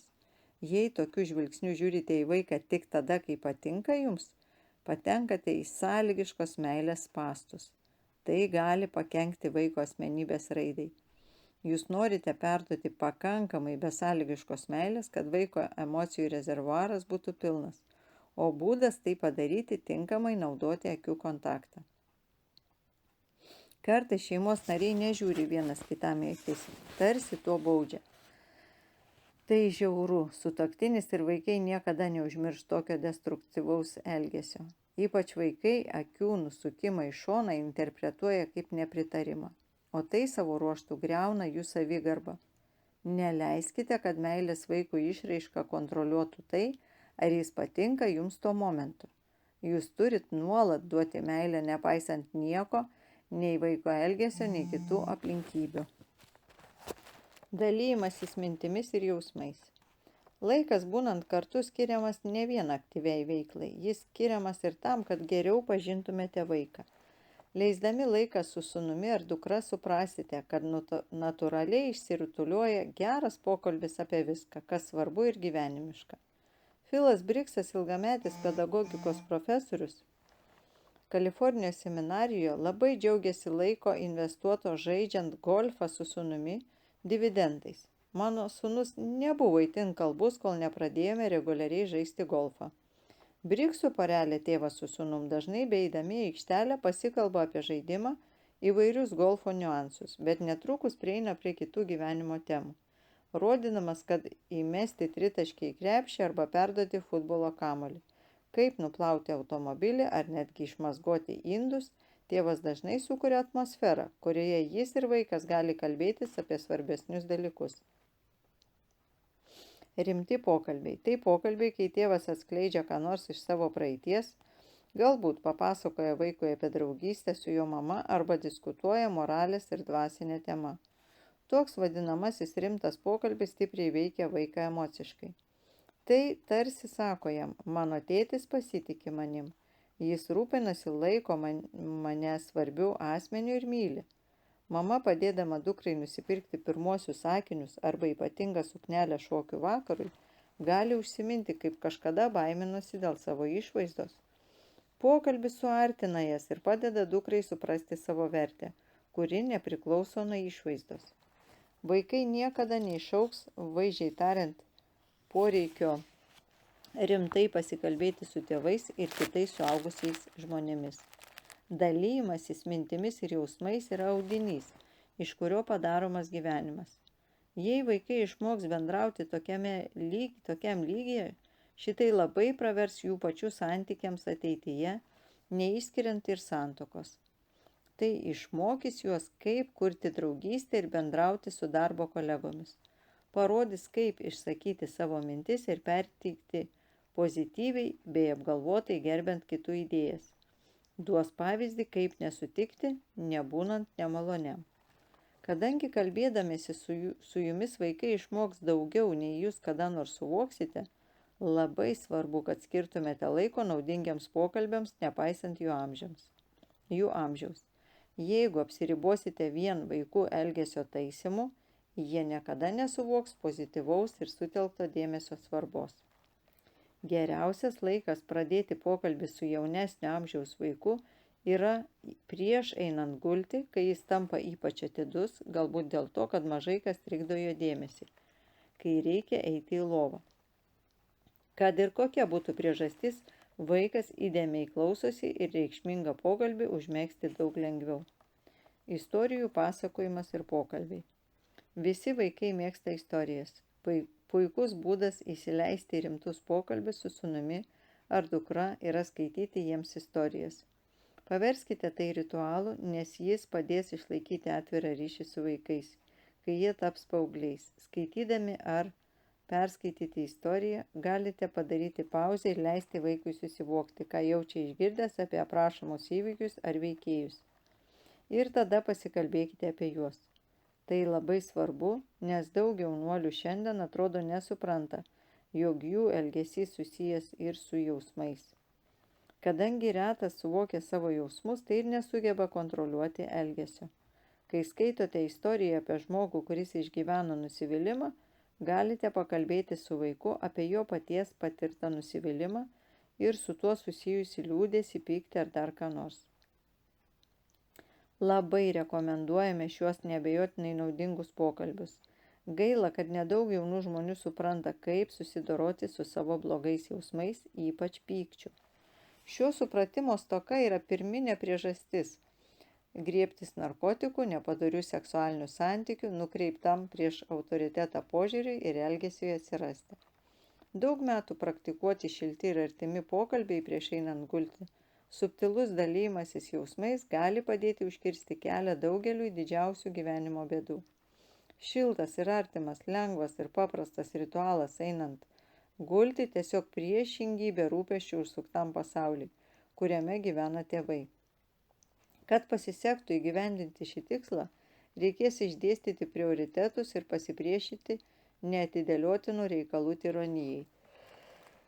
Nelikite jų aukomis, ilgainiui daug dalykų, kurie šiandien atrodo tokie svarbus, bus visai nereikšmingi ateityje. Tai, ką darote su vaikais, išliks svarbu amžinai. Šeimos laiką kartu reikia planuoti. Pirmuosius 8 vaiko gyvenimo metus galite sudaryti gana normalią dienotvarkę, nes vaiko gyvenimas paprastai sukasi namuose.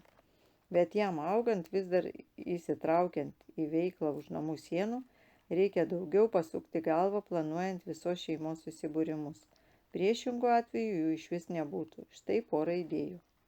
Pirma, pats paprasčiausias įvykis, kurį galite suplanuoti, yra pietūs. Daug metų reguliariai susirinkdama prie pietų stalo šeima patiria labai suartinančius išgyvenimus.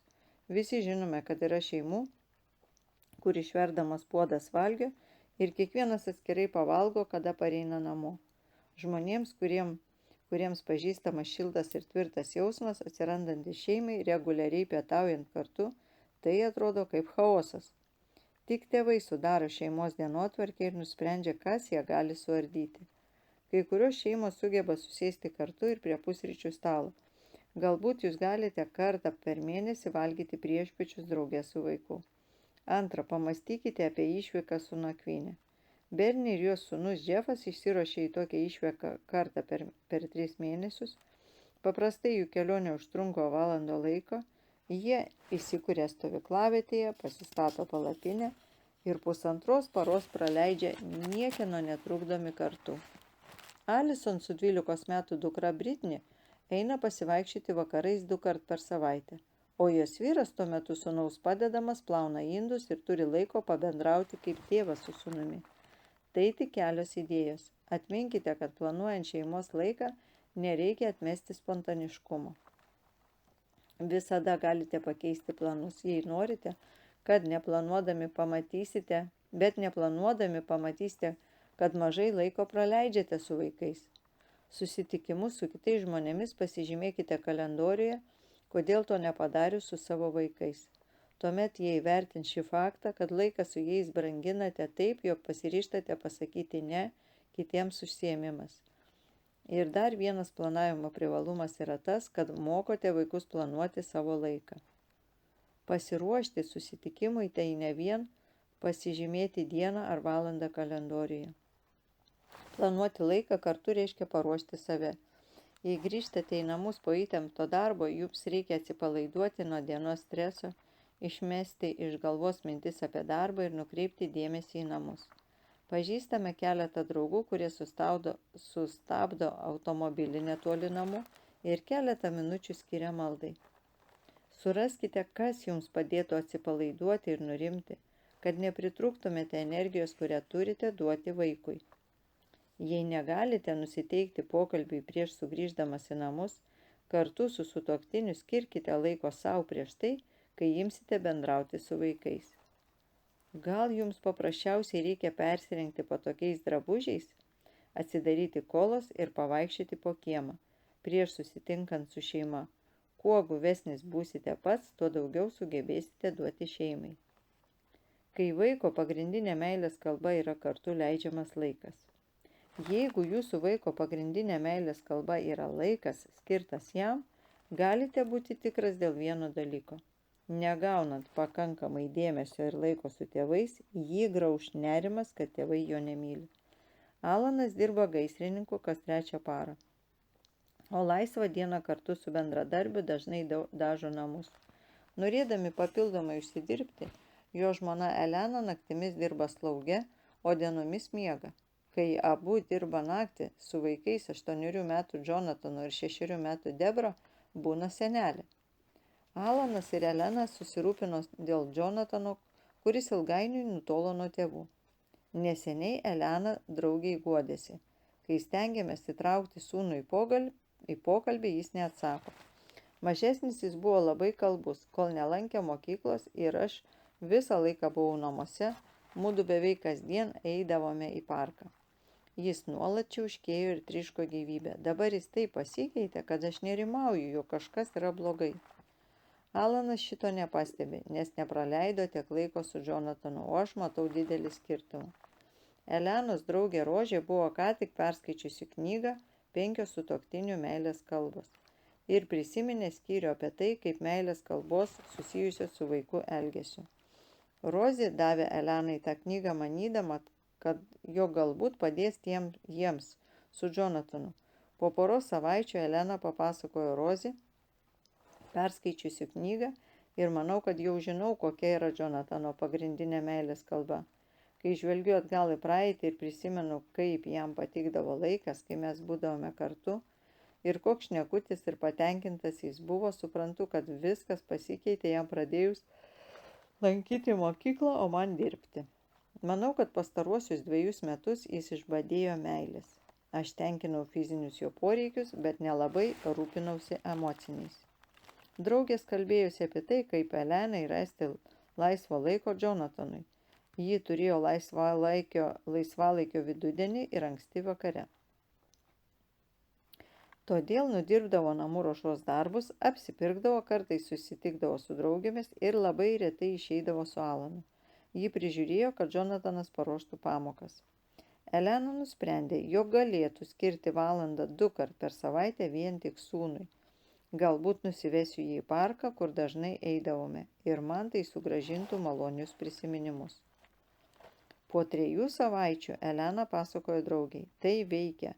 Nuo tada, kai paskutinis įkalbėjomės, mūdu su Jonatanu praleidžiame drauge valandą laiko 2 kart per savaitę ir aš matau realų pasikeitimą, kaip jis reaguoja. Kai pirmą kartą užsiminiau apie parką, jis per daug neapsidžiaugė, bet kai mes ten nuėjome, pamačiau, kaip pradeda atgyti ankstesnysis Jonatanas. Nusprendėme 1 kartą per savaitę vidudienį eiti į parką, o kitą kartą valgyti ledų. Jonatanas ėmė daugiau kalbėti ir galiu pasakyti, kad emocingiau reaguoja į laiko praleidimą kartu. Beje, paprašiau, kad Alanas perskaitytų tą knygą, pridūrė Elena. Man atrodo, jog mums reikia išmokti vienas kito meilės kalbą. Žinoma, kad jis nemoka kalbėti manąją ir aš nemanau, kad kalbėčiau jo kalbą. Galbūt Alanas irgi supras, kaip svarbu yra praleisti daugiau laiko su sūnumi. Ką kalba vaikai? Štai kaip 4 vaikai aiškiai pasako, kad jų pagrindinė meilės kalba yra jiems skiriamas laikas.